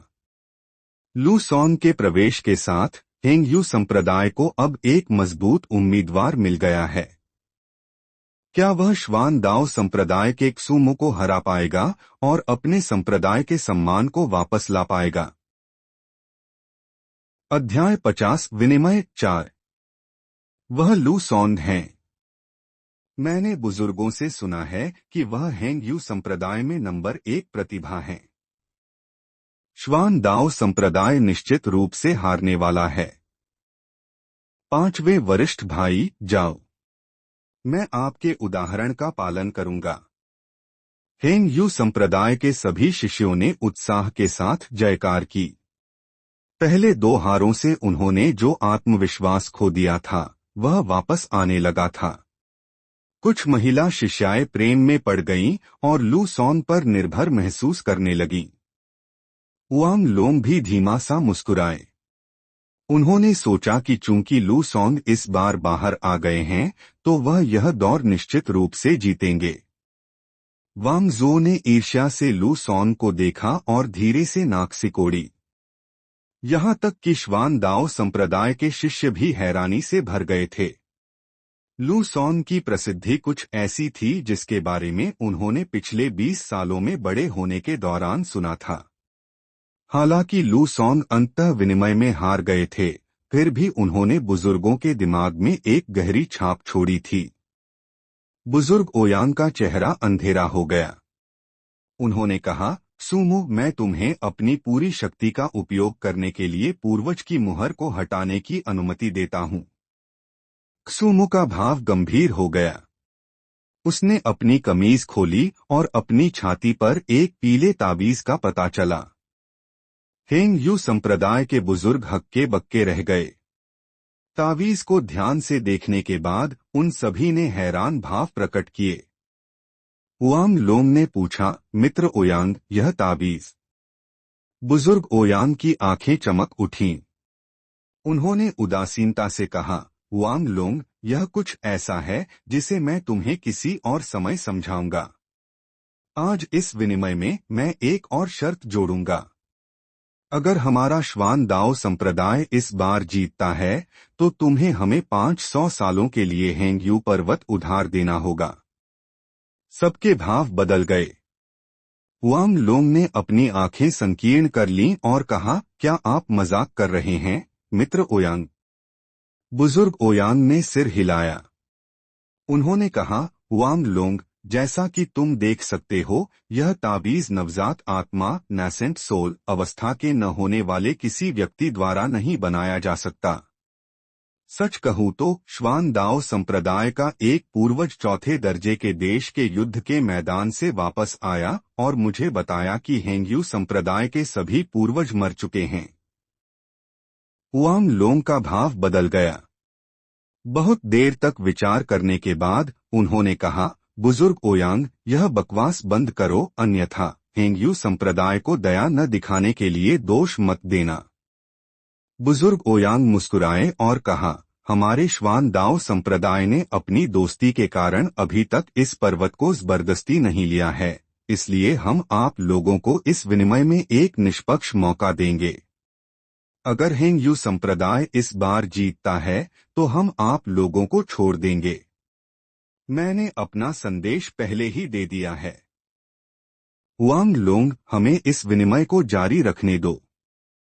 हेंग यू संप्रदाय के भीतरी शिष्य सभी भ्रमित थे, लेकिन उन सभी ने अपने दिल पर एक विशाल चट्टान का वजन महसूस किया। यहां तक कि आसमान भी अंधेरा हो गया था। वांग लिन चौंक गया। ऐसा लगा कि सीतू नान ने जो कहा वह सच था। खेती की दुनिया वास्तव में दर्जों से अलग थी। संदाजू का चेहरा फीका पड़ गया और उसकी आंखें बुझ गईं। वह खुद से बड़बड़ाया, खत्म, सब खत्म हो गया। हेंग यू संप्रदाय के सभी पूर्वज मर चुके हैं।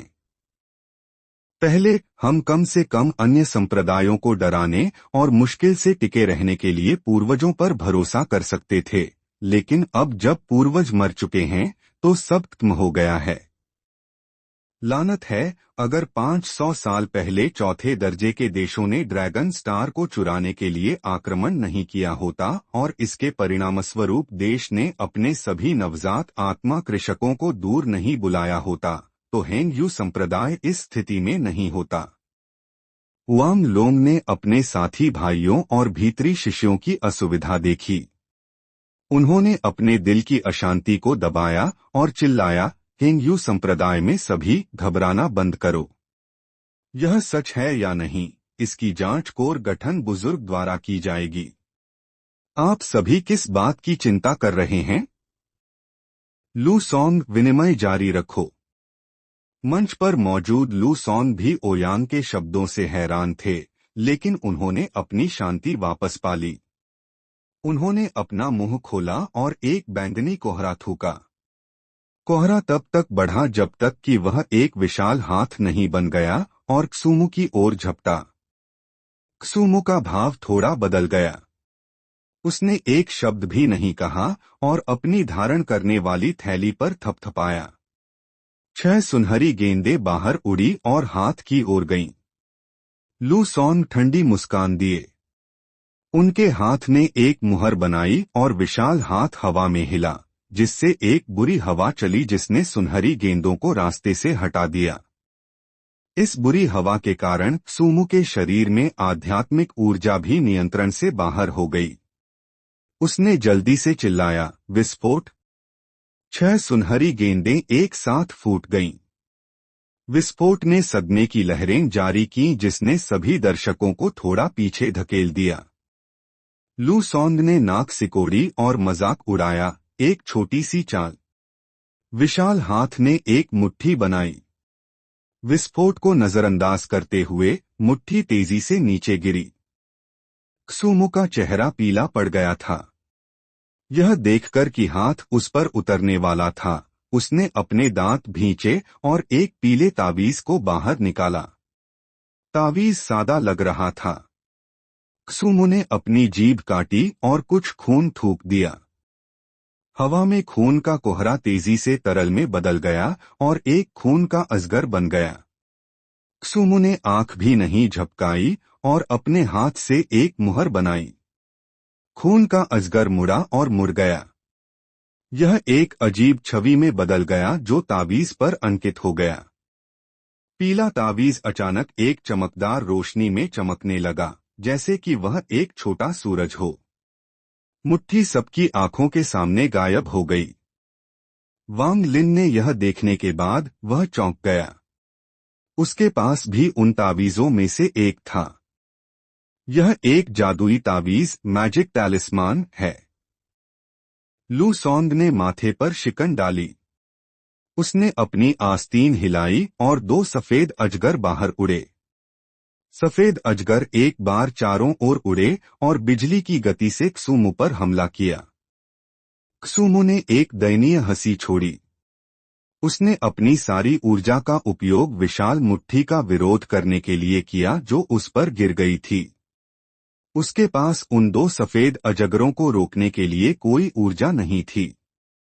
यह देखकर कि 2 सफेद अजगर पहले से ही सबसे खतरनाक क्षण में अपने भयंकर दांत दिखा रहे थे, श्वान दाओ संप्रदाय के शिष्यों से एक ठंडी सिसकार आई। थोड़ी देर बाद श्वान दाओ संप्रदाय से एक काला इंद्रधनुष निकल गया और आसानी से 2 सफेद अजगरों को घेर लिया। एक चटकने वाली आवाज के साथ 2 सफेद अजगर तेजी से गायब हो गए और 2 चांदी की तलवारों में बदल गए। काला इंद्रधनुष फिर से कस गया और दोनों तलवारों को आधे में तोड़ दिया। लू सॉन्ग का भाव अचानक बदल गया। उनकी आत्मा से जुड़ी उड़ने वाली तलवारें टूट गईं, जिसके कारण उन्होंने मुंह भरकर खून खासा। उनके चेहरे पर एक भयभीत भाव प्रकट हुआ। सुमु के सिर के ऊपर का विशाल हाथ भी गायब हो गया, क्योंकि लू सॉन्ग अपनी एकाग्रता बनाए नहीं रख पाए। सुमु जल्दी से पीले तावीज के साथ चला गया, जिसमें उसे आज भाग्यशाली होने का भाव था। लू सॉन भी एक उदास भाव के साथ मंच से उतर गए।